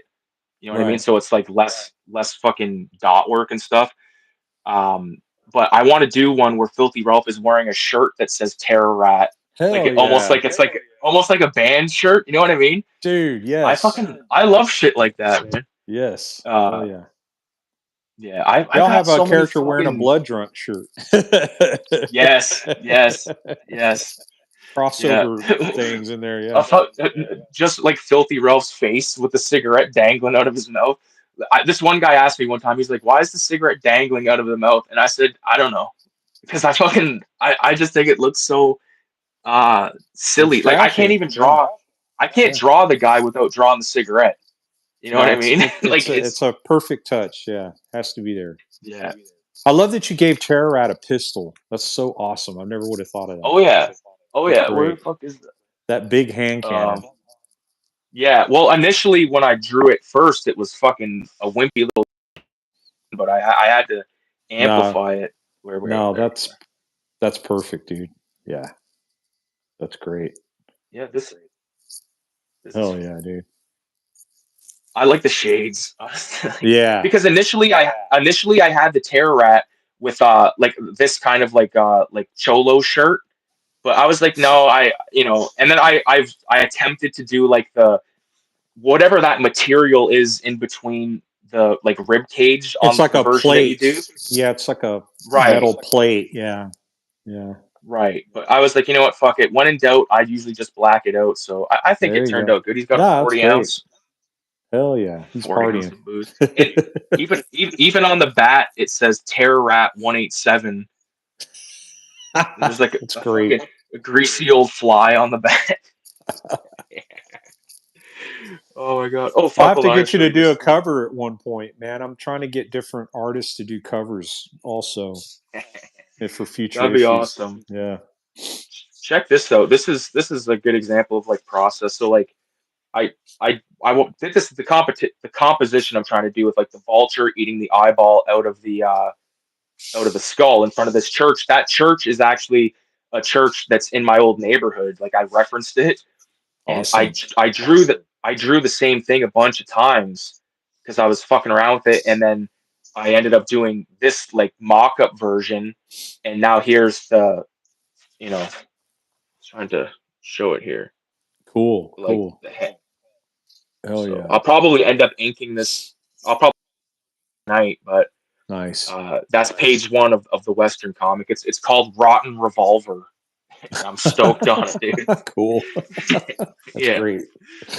That's yeah. great, man. Oh man, that's the thing that I love the most is like making these ridiculous fucking things. You know what I mean? Yeah. Yeah. And there's no Because rules, man. yeah, yeah. It's sweet. It's sweet. Yeah. Um, It's liberating for sure. yeah. Um, So, what books have are you? you into lately, man? What were you going to say? I was actually going to ask you the exact same thing. Cool. Basically, I haven't really read anything this year yet. I have flipped through some comic art, and I flipped through some of my like you know reference books, coffee table type books. Sure. Some of the stuff that I have been looking through, I can actually show you. Any Uh, recent pickups then? Like any recent mm, scores? No? Not really No? any recent scores, but like these books right here, these are like horror like movie books. They're all like older ones. Oh, those are But cool. there's I watched that one Nosferatu film from 1979 with Right. Klaus Kinski, and he's actually on the cover because I was going to reference this in my video that I did, but I didn't. But I have been looking through these. Uh, there it is again, Nice. the Yeah. Nosferatu. It's What'd you just think like of the new film? Did you see that one? I did, and I like it, man. It's I great. really do like it. Yeah. I thought it was Um, great. I've got I got a bunch of stuff on the shelf. Like the shelf's a bit of a disaster right now, but Yeah. uh, I haven't. I've been doing more watching more TV than I'd really like to admit. Like I watched the entire season or the entire series of The Sopranos recently, so that took up a decent amount of time. Right. Um, and been watching a lot of movies and shit. Like I've been watching the Hammer Dracula flicks. Cool. Um, it's been good, but again, I'd like to read some more. But for me, uh, to me, even like reading a book can just be flipping through it and looking at the art. I have a lot of art books, so like there's not a whole lot Me of fucking too. reading to be had in there. Me too. Um, but Yeah. yeah, and like again, like I haven't really picked anything up. Like in December, one of my fucking dogs died, and that sort of Oh like man. it like it like put like a damper on like on Christmas and everything. Like I'm still fucked in the head by it. Like Dude, I'm completely fucked. I lost mine shit 2 years ago, I think. Oh man. Yeah. Yeah, you No, don't ever quite get that will over it, fuck your man. shit up. You don't ever Definitely quite get not. over that. But yeah, I know how that No. goes. Yep. Yeah. And like the thing about that was like we took him like we thought we were taking him to the vet and like he was gonna get medicine, get health or whatever. And the fucking vet was basically just like, you know what, dude? He didn't say that. He didn't say, you know what, dude, but he was like, Yeah, listen, the right. best option is to fucking put him down. And I was like, me and my wife were there. Like, I was in my work uniform the whole. Like, I had to call my work. I said, dude, to my boss, I said, man, I can't come in today. I said, I cannot come in. I said, I'm about to put the fucking dog down. Like, you know, not the dog, but like Zeke. We're gonna put Zeke down. And he's got like an older dog, so he's like, I get it. Don't worry about it. And that was that. And it like I said, I'm still fucked in the head by it. And I I hear even you, like dude. dedicated the comic, that Vomit Coffin one, the Evil Dead ripoff, to him while he was still alive because he was in here laying on the ground beside me as I was drawing it and stuff. Right. Uh, and now this comic like means something different to me. You know what I Sure. mean? You know what I mean? Like it's crazy how that works. Like shit happens and then it just it can change the way you look at a song or change the way you look at a film or anything like that. So Yeah, absolutely. um, that's basically been the one of the reasons why I haven't really been like buying stuff or anything. Just really haven't been. I haven't felt like I need to go buy something. It's not gonna like make me feel better. Like the only thing I Sure. bought recently is art supplies. You know what I Sure. mean? I understand, dude. And even that, fucking art supplies, they don't make sense here because like I go to like mom and pop shop to Hmm. get my stuff because we have Michaels. To buy a single micron at Michaels is almost $6, and at the Ooh. mom and pop shop, it's under 4. So Right. fuck you, Yeah. and like usually I'd Yeah. buy a bunch of them at a time, but Stuff is it's bullshit. I've noticed is a little more expensive in Canada. That's the way it's kind of It always been, is, seems like. Yeah. Yeah. yeah. Stuff's going up here It's too. I think it's just kind of across the board getting expensive just in general, you know, yeah, living and creating. yes, Yeah. yes, I wanted to and share like some recent scores with you if you're interested, because oh fuck yeah, I'm so pumped up about this. I've been meaning to get this, and I finally got it. This is a nice trash man. comprehensive Trash Man collection by Spain. Do you have this? I don't. I've only It, got like 2 Spain books. dude, it is so fucking good. I was already familiar with Trash Man and just somewhat. I have a few things, but this is everything. And I was already a Spain fan, but more so now because there's some stuff in here that has really shown me how ahead of his time this person is. Because dude, this was Road Warrior and Mad Max before there was such a thing. Hmm. I mean, it was cyberpunk before it was. I mean, there is so much in here that um, current, sci-fi and action movies pull from. Or if they don't, Yeah. then man, it's just so. If I could, I don't know, man. I try to find like I should have bookmarked it, but man, there's scenes of these, you know, cars with like machine guns and you know they're battling on a freeway, and it's like it's just really intense drawing, and the car designs are just sick. You know, so it's been One thing really about Spain, one thing about Spain is that motherfucker can like he can draw like a greasy crowd of bikers. Like that guy was a biker for fuck's right, sakes, and right, he's a biker that's a cartoonist, and yeah, like talks the talk and walks the walk. It's insane. Like his artwork is super inspiring to me, man. I think that he If you haven't is checked out any of his stuff, you're missing out. That's for sure. he is not celebrated enough, in my No, opinion. I know Crumb is no. the go to and the end all be all, and I love him and I praise him. He deserves all the praise he gets, and his work is to be celebrated. But as I'm looking at this stuff and reading over it, and then I watched the documentary with my girlfriend Abby that came out a couple years ago. I forget the name of it. It's a Was it brief. a bad attitude? I think so. Beautiful Yeah, documentary, totally informative and inspiring at the same time. I mean, this dude hmm worked at the till the very end, dying from the cancer, very end. Yeah, at turning, trying to finish up a commission for somebody. It was just to hear about his life and his attitude and his work ethic and just what he did for underground comics. He's as hmm important as Crumb in hundred every percent, aspect, and hundred his percent, art is just incredible. I appreciate it more now than ever. I mean, 100%. oh, He's so one of the ones that inspiring. aren't. He's not talked about the same way as Crumb or like the same way as No, Gilbert Sheldon. he should You be. know, He really he's should be. like Crumb even admits in that documentary that like he's still trying to like impress Spain in a way with his drawings. You know, and he said that about his brother as well. But that scene in the documentary where Spain and Crumb are like sitting at the dinner table and Oh, like dude. Spain like lays down that heavy duty shit. It's like Woo. this. How fucked is that? The look You on know what I Crumb's mean? face, he's Crumb's a pretty um I don't know. He has emotion and all, but he's stoic, I think, as far as certain Yeah, tragic things it seems like. But you could see the look of uh yeah. despair in his Because face. this, It was really hit him hard, like, Hearing your buddy well, talk about that, yeah. you know, man, Oh, that's rough. it's brutal. That to me was like heart crushing, man. Because like you know you know the history, and it's like an end of an era. Like a lot of these underground guys, like they fucking have like one of my favorite of the undergrounds is S. Clay Wilson, Yeah. and his demise, I guess was pretty tragic and sad as well, man. So and his artwork is fucking insane. It's to me it's the most insane stuff that I've ever seen in some regards. Like It's wild. Yeah. I got a really good hardcover collection of his work, and it is Yeah.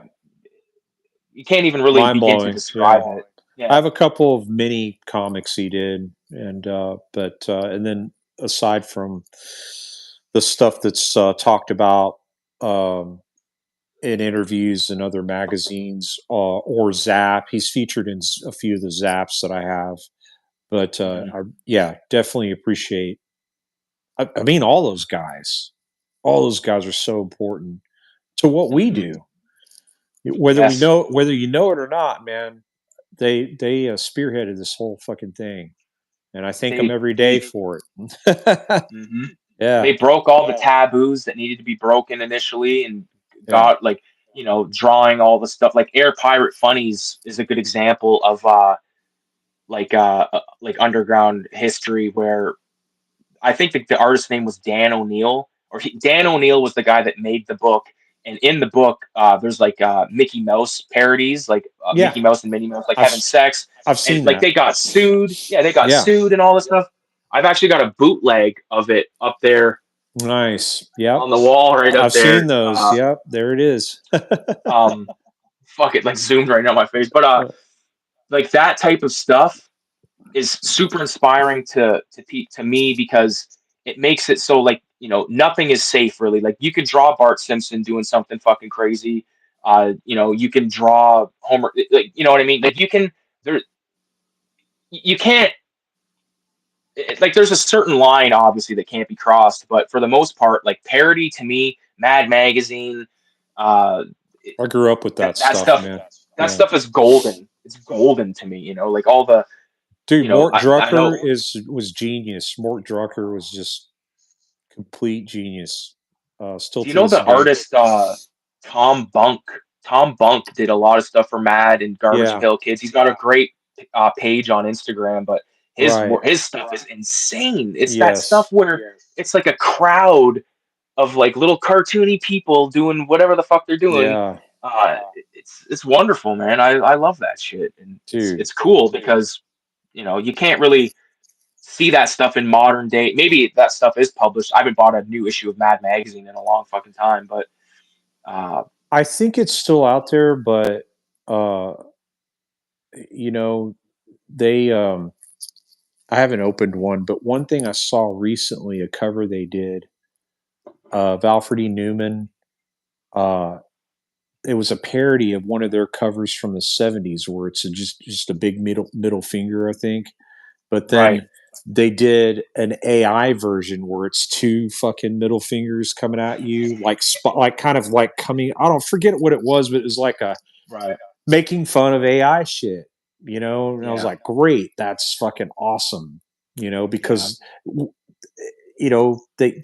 they parody what's going on at that time, yeah, so every decade, they touch on the main thing that people are talking about. Seems like AI is like, you mhm, know, a target. yeah. So Yeah, well, because yeah.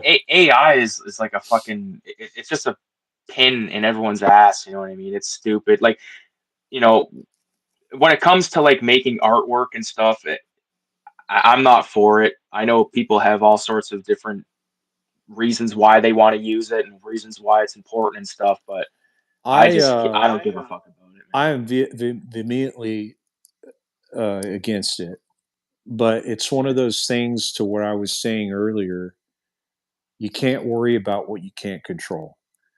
So right. in my mind, do what the fuck you want, call it what you want. I don't have to Hmm. participate, and I bury my head down and do my thing, and Yeah, I don't give a shit no. what it Well, is or what people do with it, like whatever, you know. it, Uh, it's taking away like I've looked into what it I don't is. know. I've looked into what it is, and I've watched people do it. And just my opinion, I think it's bullshit.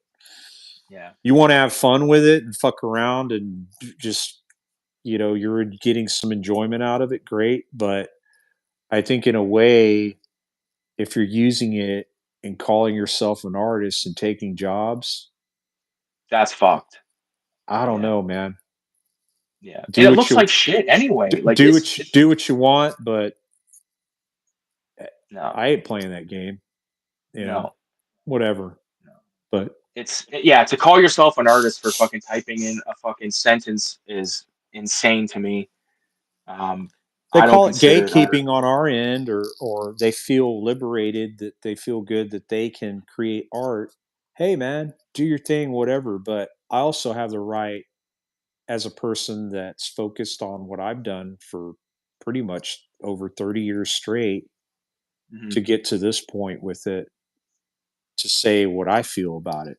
If you ask me, Right. or if you present it to me, I don't go out of my way to try to you know, uh, come down on others for what they think or do. That's not my Hmm. style, but I do have my feelings on it, and I think it's already changing shit, and I don't think in a good way. It's already taking jobs that people worked really hard for. In Yeah. fact, Ryan knows somebody that, if I remember correctly, somebody that got their job taken from AI, Yeah. pretty much, and it is what it is. It's going to happen. Whatever. Like I said, you can't worry too much about shit that No, you can't change or control. you But can't. man, You can't I'm going control to it. No. voice my opinion on it. Oh yeah. Well, God dude, damn it! If asked, famously in, especially, you know, of course, and famously in the you know, fucking the movie culture, they hold on a minute, I forgot what I was gonna say. I'm fucking stoned. Uh, for fuck's sakes, what were we just talking about? The AI, um, taking jobs. Yeah, taking jobs, but there was something about that. Oh, so Martin Scorsese said, like the stuff he said about the Marvel movies. He's like, this is not cinema and stuff, and like I think that sort of goes along with what you said about how um like you paid your dues. Like you can voice your opinion. You know what I mean? Like a guy that's been drawing for 30 years can say what the fuck he wants when it comes to art stuff. And if you see something as bullshit as people losing jobs because like they'd rather ask a fucking computer to make an image than actually pay an artist to create something that is gonna last forever. You know what I mean? Like these AI Well, images, like you can't trust anything on fucking line right now, dude, well, because yes, and it's going to get worse, dude. And Ricky, take something for instance that we're passionate about, not just art but comics. And then I hear things. I'm working and I hear things rumbling in the distance about AI comics, where you literally just AI write it and draw it, instant comic, voila. You know, yeah, fuck that. and to me, I don't care what you call it. I don't care if it looks like a comic. It's not comics if it's done that way. Sorry, it's just not. No, That's not a comic book to me. That's no. not writing to me. That's not making the art to me. Can't they see the fucking red flags that this type of shit is like, you know? Oh, here comes, not that I would ever want to work for DC or Marvel, but in the sense of production cost and what they have to do to survive as a company, and if comics are going to survive in that mainstream realm, what's going to stop them? Oh, we'll just do it AI. That'll write our Yeah, comics and draw them. Why the fuck do we need writers and artists? yeah. And Fuck paying don't this guy. and they're already doing it with artwork, so I know they're going to do it with writing. People are already like, what are kids are just turning in their homework with Chat GPT, AI constructed things. You know, I Yeah. mean, I know you Mhm. can kind of tell, and I mean, you probably get busted for it, but and I don't know too much about it, just from like what I've seen and what I can just understand, because I'm not a very techie person, but just what registers in my brain when I look at that shit, I just call bullshit, Mhm. because it doesn't seem. I mean, people that know what the fuck is up with it have told me, broke it down in layman's terms, that you're literally just giving a prompt to the computer. I've watched somebody do it. That's not. That's No. honestly not creative to me. To me, you No. know, to each Mhm. his own. But it bums me out. I don't, But like I said, I just won't Yeah. participate. Somebody was trying to compare it to, oh, it's like when the computer first came along and digital art started really taking up steam. Okay, well, I mean, that wasn't quite my thing back then either, but there's some actual thought process and creating. That's a tool.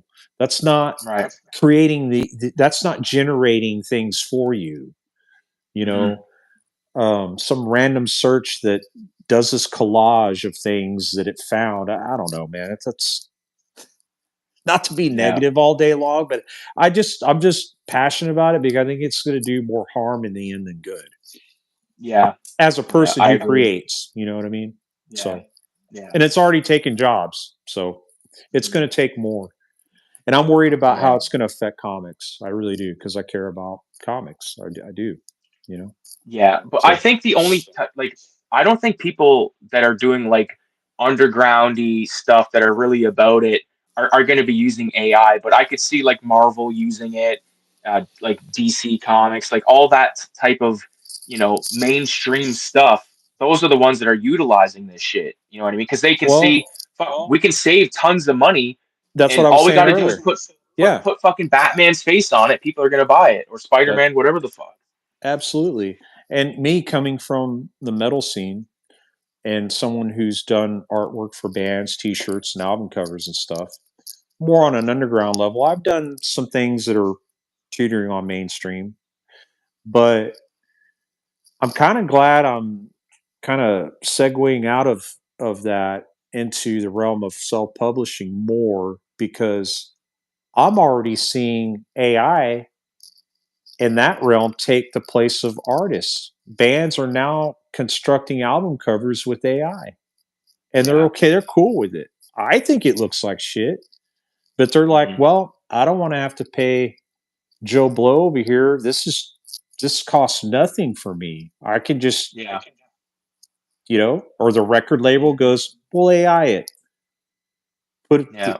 put AI it, you're done. There's your cover," and they don't Yeah. care. So It's sad. it really like it what it does, it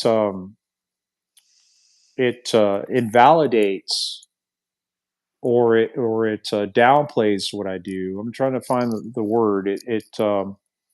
It doesn't make what I do quite as legitimate to them. Right. Right. It might to some people like us. We get the point, but to your Yeah, but average it's to your average consumer and exactly. fan, I mean, some may Mhm. notice a difference. "Man, this kind of sucks. Is this AI Yeah. shit, or I don't care, or Yeah. it's just a cover?" See, it cheapens the craft of Yeah. illustration, in my opinion. Yeah. So I'm out. But that's the Hmm. difference with me. I just choose and adapt and change and avoid. I don't support that. Exactly. And that's what you And do. that's the thing.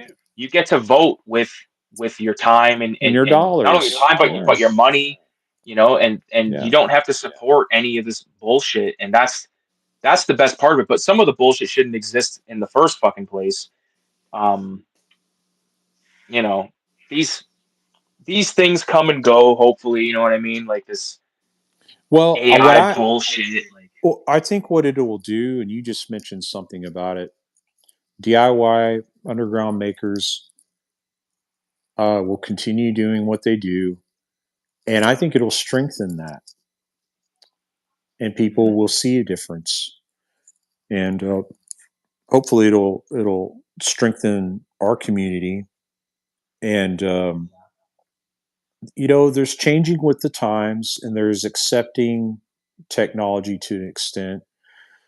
But when you step back and really look at what it does and what it has done already, that's negative, in my opinion. I mean, but how many mhm. times in the past has technology taken over jobs that people did? Obviously, like in factories, or uh, whatever other trade where technology comes in, and there's not a person Yeah. that does the job anymore. But Mhm. now it's leaking into art, Yeah. that's been done by people this whole time. The Mhm. argument is like what I've heard anyway. I don't know if this is like a standard argument. Well, it's still a person doing it. They're but you're typing That's bullshit. instructions into a machine that fucking comes up with something that's pulled from other sources, a lot of times from other artwork. And I am severely fucking against that. If I Right. see my shit's been stolen, man, for 20 fucking Oh years now.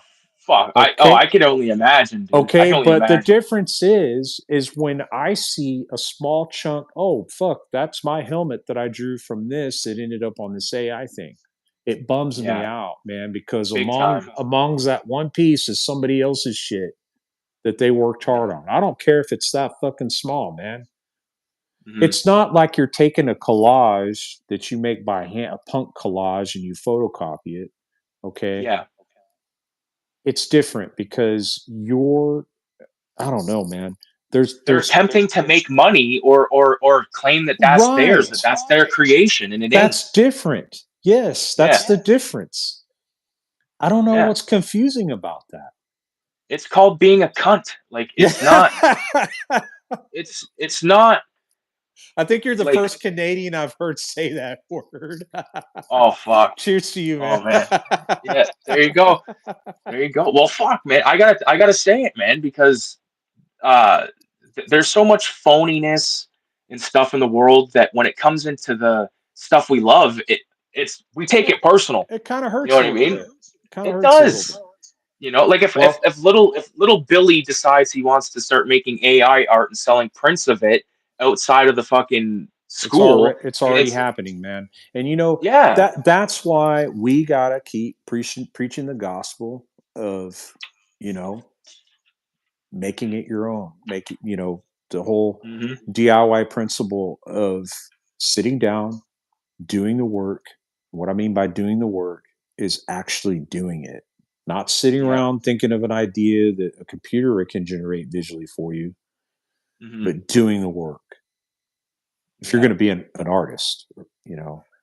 That's the hardest part of it, is actually doing it. You know what I mean? It's But when you're even harder than passionate, doing the art is finishing something. You know what I mean? And it's these, hard to finish. Life gets in the way, your Mhm. job gets in the way, or maybe you have to do something else. You know, like in my situation, you know, sometimes you have to put things on pause and come back to them.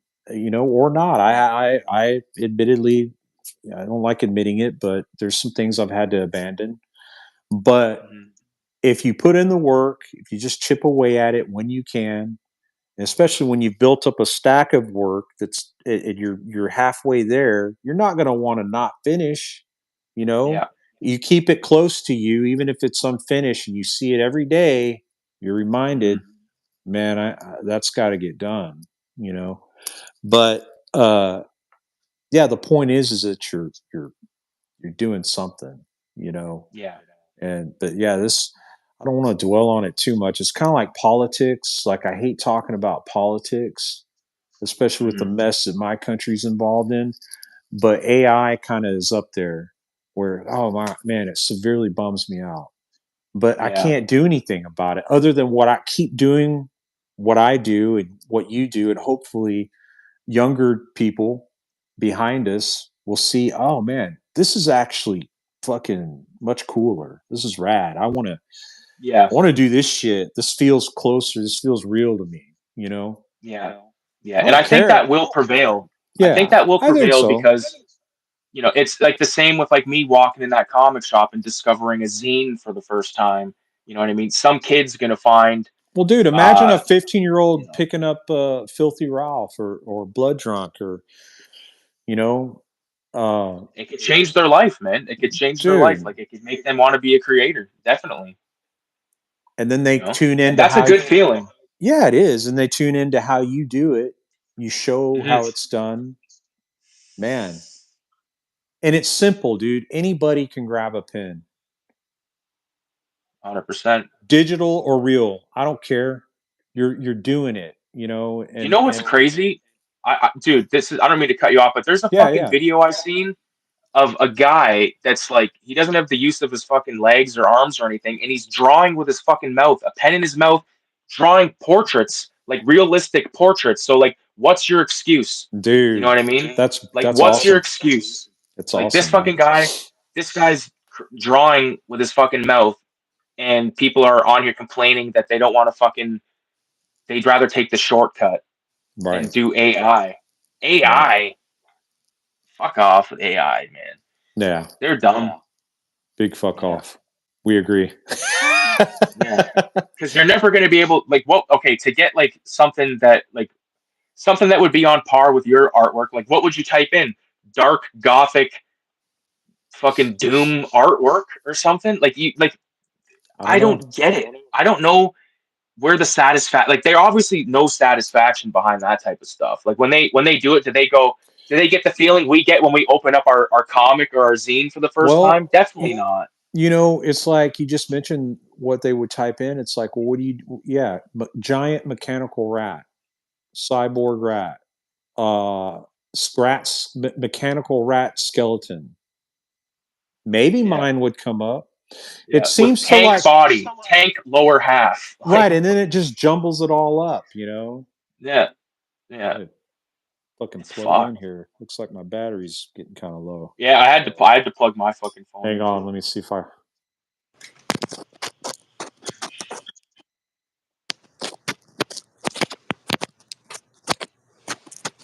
Shit, where am I? Malfunction.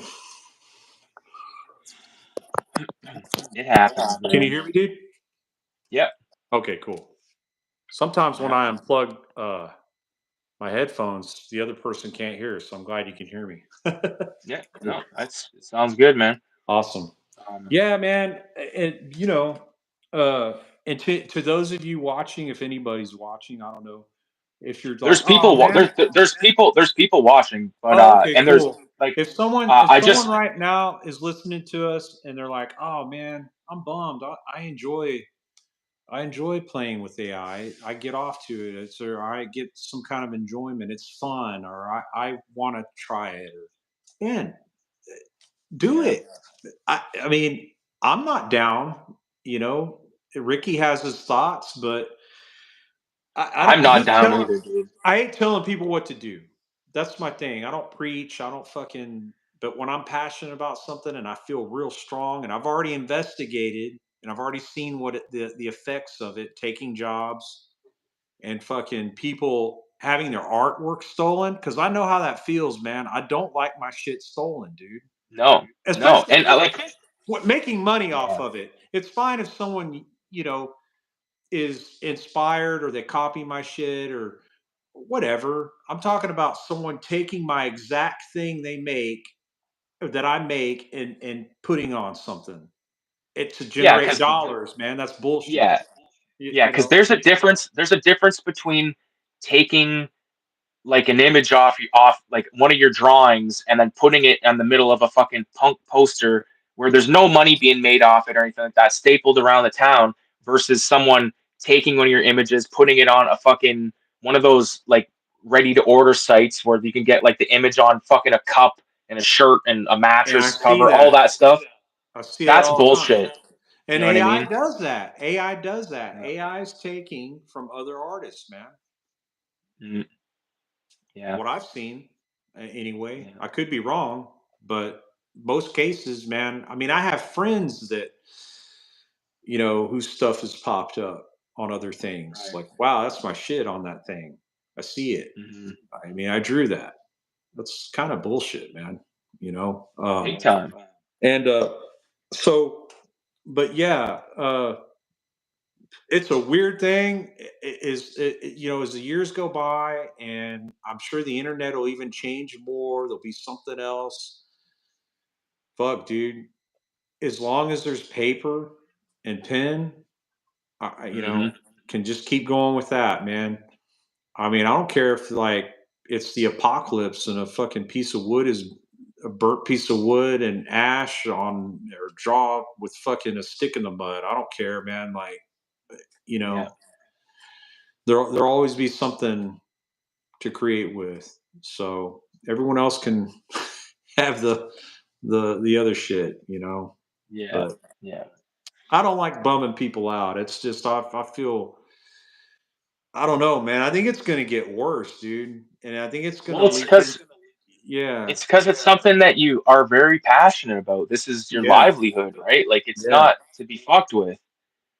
yeah. And it's frustrating seeing people get fucked over, man. Like especially it's all in the pursuit of someone else trying to make a fast buck on your fucking dime. You know what I mean? And it's just I- it's not right. It's really fucked up, dude, and I've it's noticed that sad. animation studios are also getting into the AI game, where they'll have an artist kind of not even start it halfway, but AI will complete the animation. Right. It'll complete the design and kind Or of do like the the in-betweens and stuff like that. Like right, yeah. and that's weird to me as well. It's Yeah. almost like the human element is taking out of so much shit these days. Yeah. It's really weird. But at the Hmm. same time, we can connect and talk about shit we love and get to know each other. So there's like Yeah. equal good, equal maybe a little more bad, Yeah. probably. It's Yeah. like good, bad, more bad. Yeah. Oh, it keeps like Yeah. fucking growing on the other side, unfortunately. You know? Yeah. I know what you're saying. This is in some ways this is surreal because like I don't like to like I don't put people on like pedestals and stuff like that, but like when you agreed to this, I was like, dude, like this is because I've talked to people before and I've been like, hey, you want to like do a chat? And they're like, oh yeah, sure. And then like you try to set something up and it's like, fucking pulling teeth with the guy or whatever. And it's like, hey, like, but you were like, dude, I'll do it. Oh, does this weekend work? Yeah. Okay. Well, what the fuck? Like, this Yeah, is man. to Yeah. me, this is a good way to spend a Sunday afternoon. You know what I'm saying? Like Absolutely, fucking dude. I just agree. Well, talk I don't get to do talk in this the shit all the process, time. man. Yeah, I don't get to do this shit Yeah. all the time. I love discussing these things with like-minded individuals. And so anytime I Yeah. get to, it's a treat, man. I don't know why Yeah. anyone would want to brush off the opportunity to talk about what they're working on, what they're passionate about, to Yeah. hopefully get somebody else involved in the game, man. That's what all this Yeah. shit's about. I want to spread it, man, and Hmm. also trade ideas and you know I don't know. That helps me grow as an artist. Anytime I get the Yeah. chance to like do one of these things, so uh, Yeah. yeah, I don't get to do it often, so it's cool. Yeah, Yeah. man. Yeah, it's fucking dope. Um, there's there's a lot of projects that I'm sure come across your table, but do you got any ones that really stand out? Like stuff like you got a one project out there that you are just totally fucking proud of? I'm sure you're There's proud of it all, but I mean the one that is like, there's a you know, couple, man. There's like okay, one that always sticks out is I got to be involved. My name being tied to Topps Garbage Pail Kids. So wow, I grew up with Garbage Pail Kids. When those were coming out, I was, I don't know, 11, 12 years old. And I got in trouble with them. So the right, connection that I have to those and the reaction that adults around me, when you look at them now, it's like, wow, people were pissed about that. So at times were different, mhm, I come from a really religious household.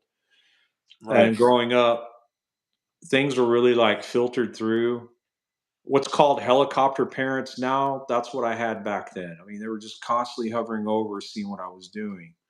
So when right, Garbage Pail Kids, one of the things that entered into my life that they didn't like, uh, it was um, it was dealt with. Like it was during the whole satanic panic thing, metal, heavy metal, and horror movies, and Christians were just up in arms, and I'm kind of reliving that now with the threat of Christian nationalism running my country now.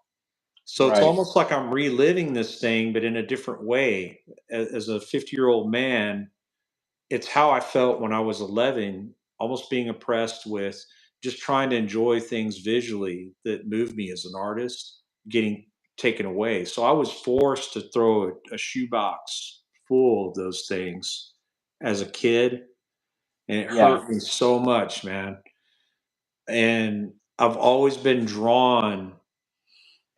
Uh, they have a, I don't know, man. It's weird how that IP has such a connection to me, or how I'm so connected to it with a sense of uh, just, I don't know, rebellion and wild spirit. Also being inspired by it to, like, it was like three years ago. I got the opportunity to draw a card that was in an artist series right, box. And I nice, got to pick the card that I wanted. And luckily, the one I picked wasn't checked off the list yet. right. So I got to do Dead Ted, and he's the zombie guy. So Coming out of the grave, right?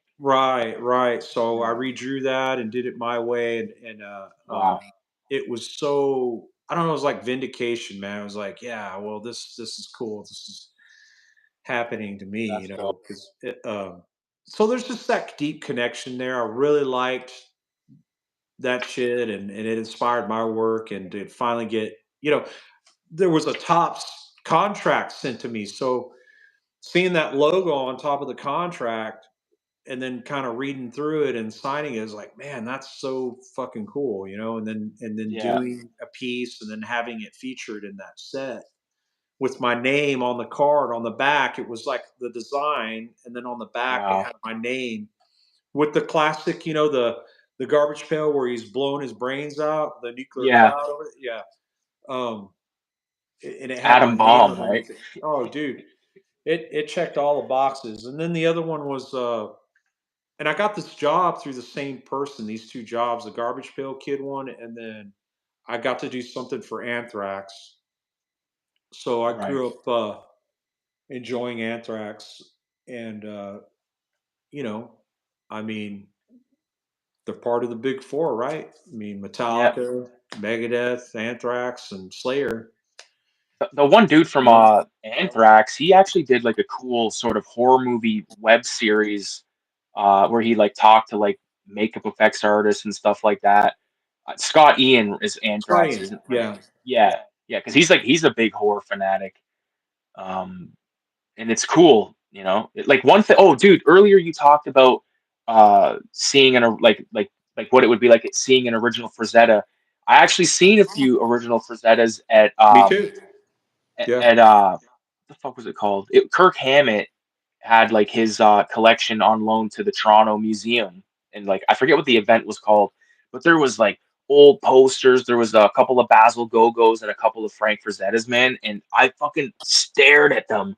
I was like, "What?" And this is before I really got back into art. Like this is 2019. I really got back into art around 2020, but just seeing that stuff, I was like, "Holy shit!" Because I have old, famous monsters, and I got sure. some Frazetta shit, and just to see it up close, you're like, what the fuck? And like Did that's you what I see mean when I actual say when he paintings?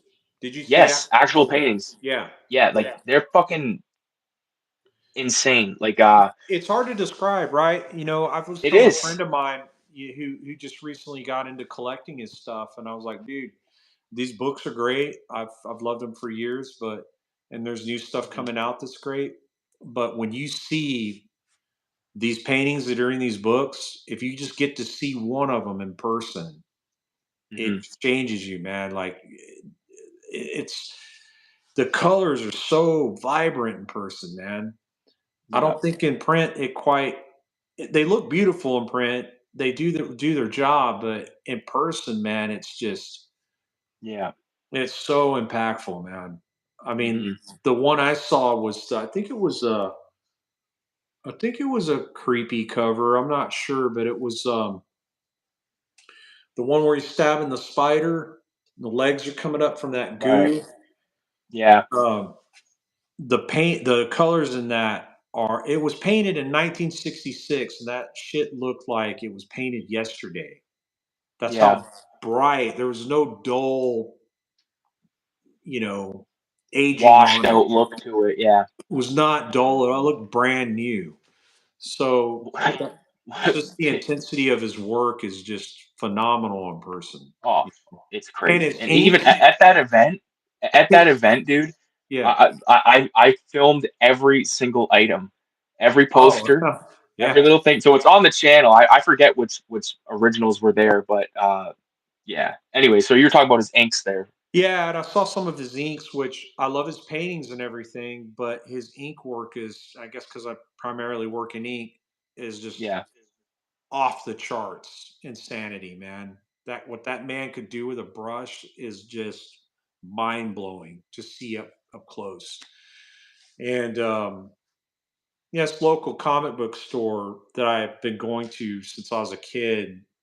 Uh, the owner let me go back to his office and look at because he's a collector. right. And man, my jaw hit the floor, dude. I was Fuck. just blown away. On top of the Frazettas, he had like original EC art, and Wow. dude, that stuff in person is, Yeah, yeah, I couldn't even imagine, dude. I've seen some mind of those blowing. artist editions, but that doesn't even do like, yeah. Seeing Crazy. the OG originals are it's different. It's different. You can see And the even fuck though, ups. You can see the little imperfections and shit. It's yeah, you see crazy. the whiteout, you see the spilt Yeah. coffee on it, you see Yeah. the aging. Dude, even though it's like something I may have seen 100 times before, seeing it in person made me want to run home and draw. That's how good Yeah. it was. Hmm. So yeah, original arts in person is just good, a damn good thing. You know, you Yeah. learn from it too. Especially. Oh yeah. I That's was having that's a what I was gonna hard. I say. was Dude, you having a could copy. You could copy like those and like do studies on these and stuff. You know, like right. there's a lot of shit you can do. I was having a discussion with a friend of mine who kind of getting back into drawing, and he's like, "Nah, man, I learn more from watching somebody draw." And I'm like, "Of course, you learn that way. I do too, Hmm. but you learn just as much by looking at it in Yeah. person. I do. I Yeah. see. there's just visual information that you can reverse engineer things and Yep. see how it was done with what Hmm. tool they used, what technique they used. You know, the ink. Oh wow, it's washed out, but it's Yeah. I don't know, man. It's just good shit. No, it's Yeah, the best. yeah, yeah. Um, there's a whole do you are you a fan of that company Fantagraphics? Because Of I gotta course, say they put out so much fucking good shit that I can't even begin to process it, man. Like I, absolutely, man. Fantagraphics I is that's top notch shit, man. They just Gary Gross, the president of that CEO of that company's been in the comics game uh, forever, and he yeah, did a magazine called Comics Journal that I used to pick up, right, and just yeah, I mean, he knows what's up. That company yeah, knows what's up. yeah, They're all about their creator. You know, yes. And I uh, think like if you got a good I got a good comic shop near me. They have a big Fantagraphics selection, drawn and quarterly, like all these types of companies, and you could pick any book off that fucking shelf and you're gonna see something you like in it. You know what I mean? You can't say the same if you go up to the Marvel shelf and fuck everything sort of is the same bullshit. But with company like Fantagraphics and other sort of like-minded smaller companies that are putting out like their creator like owned content or material. I don't really like calling it content. I feel like that cheapens it. Like their work. You know what I mean? It's not sure, just like it's made by one person. You know, they wrote it, they sure, drew it, and they fucking right, it's I don't know. It's hard to describe unless you've really like made this shit. Because you look at it in a different way. Like I look at my comics as like an extension of myself. You know what I mean? yeah, And to be able to put that out on your own without having the fucking need of like 1,000 people working on your book, fucking with a Q-tip, fucking polishing off the shit stains and all that. Like I want the shit stains, I want the snot stains, yeah, and I don't care if one person reads it. I'm gonna make it regardless, man. I yeah. have to make it. It's like a fucking I compulsion. think Fantagraphics cares about the medium and they care about that aspect of it, you know. Yes. And they're I don't know, man. Um, I seem to remember, it's not that they wouldn't take a superhero book. I don't think, but I remember looking at the submissions guidelines. If you turn your work in to try to see if they'll be interested in backing it or publishing it or whatever. Right. And one of the guidelines or requests was like no superhero shit, you know. And I, I mean, I kind of see where they're coming from. We've had enough of that, and Yeah. I think the best of that's been done already. Yeah. Um, and I think one reason we look at Marvel and DC the way we do now is, in my opinion, as far as comics are concerned, those glory days are over.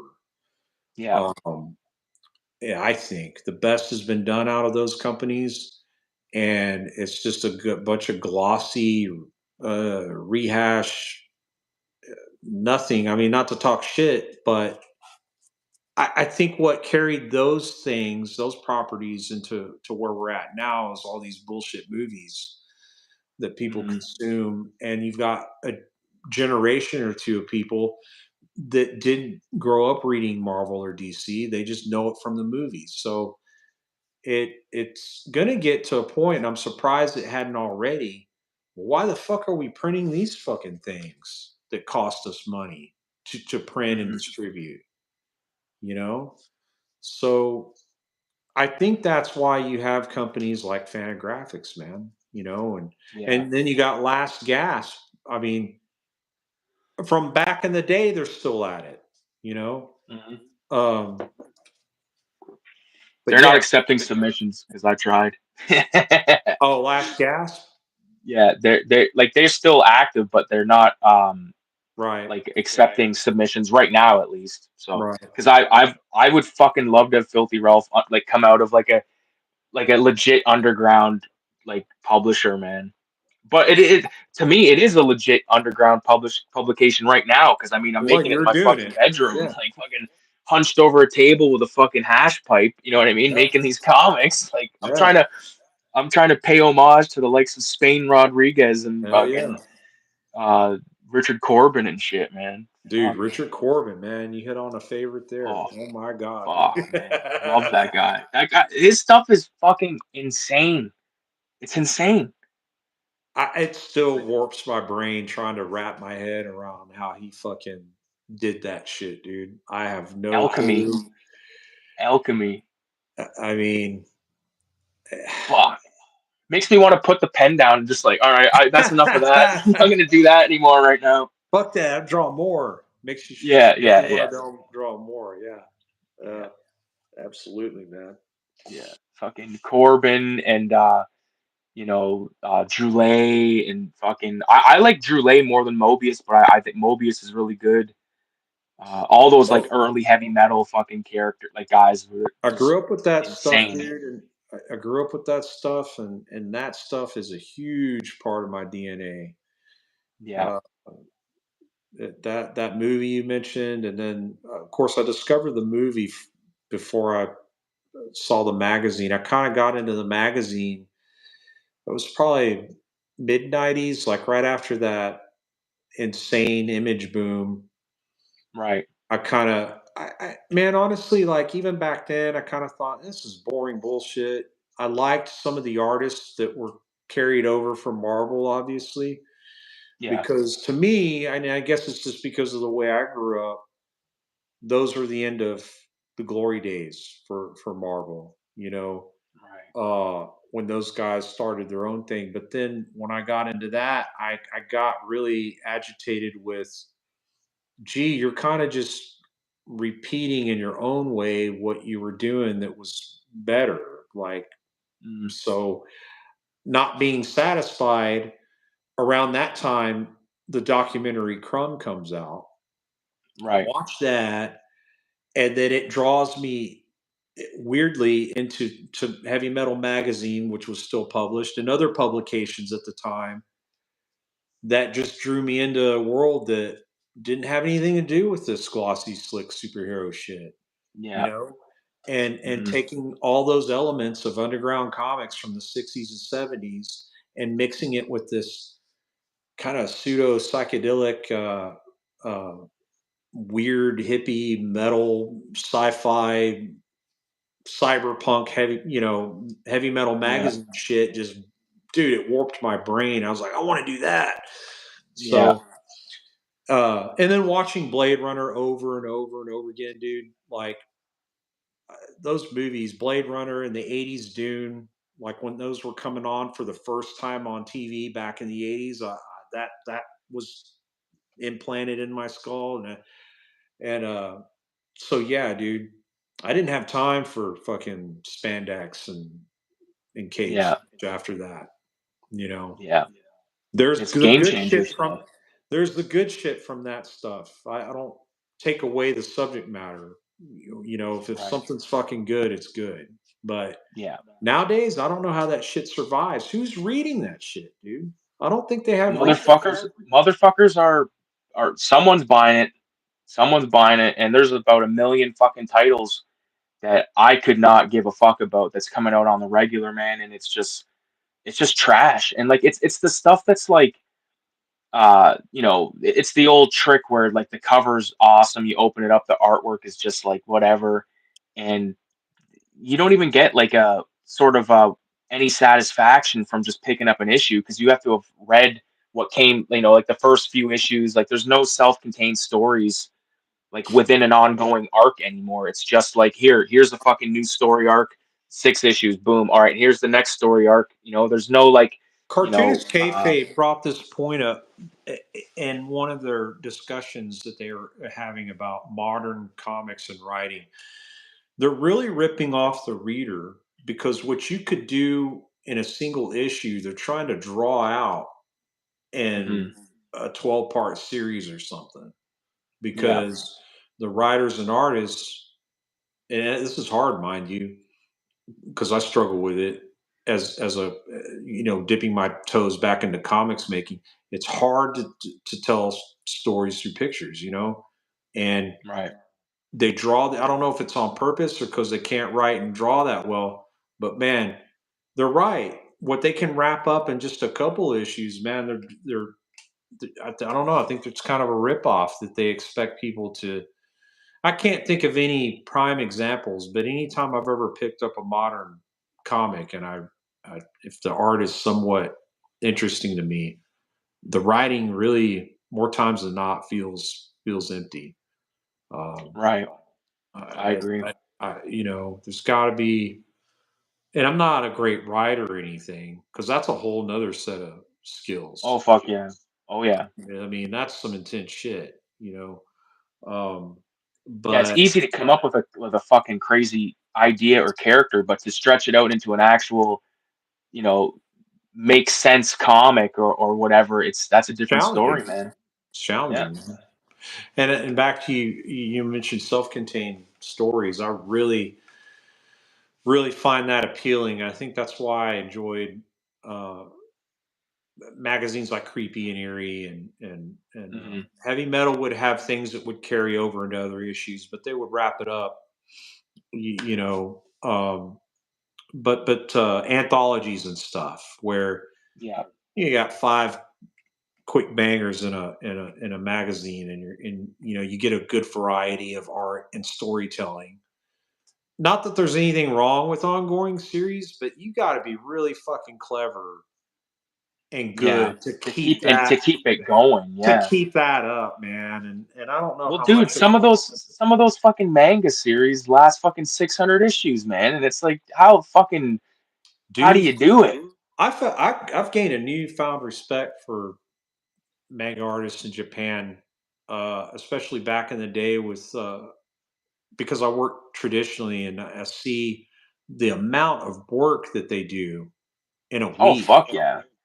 They're cranking those stories out weekly, some of them, man. It's like, how do you draw that much shit? Like, it would take Well, me, how do you keep it interesting or dude. entertaining or like They fucking laugh at our crazy? monthly schedules, dude.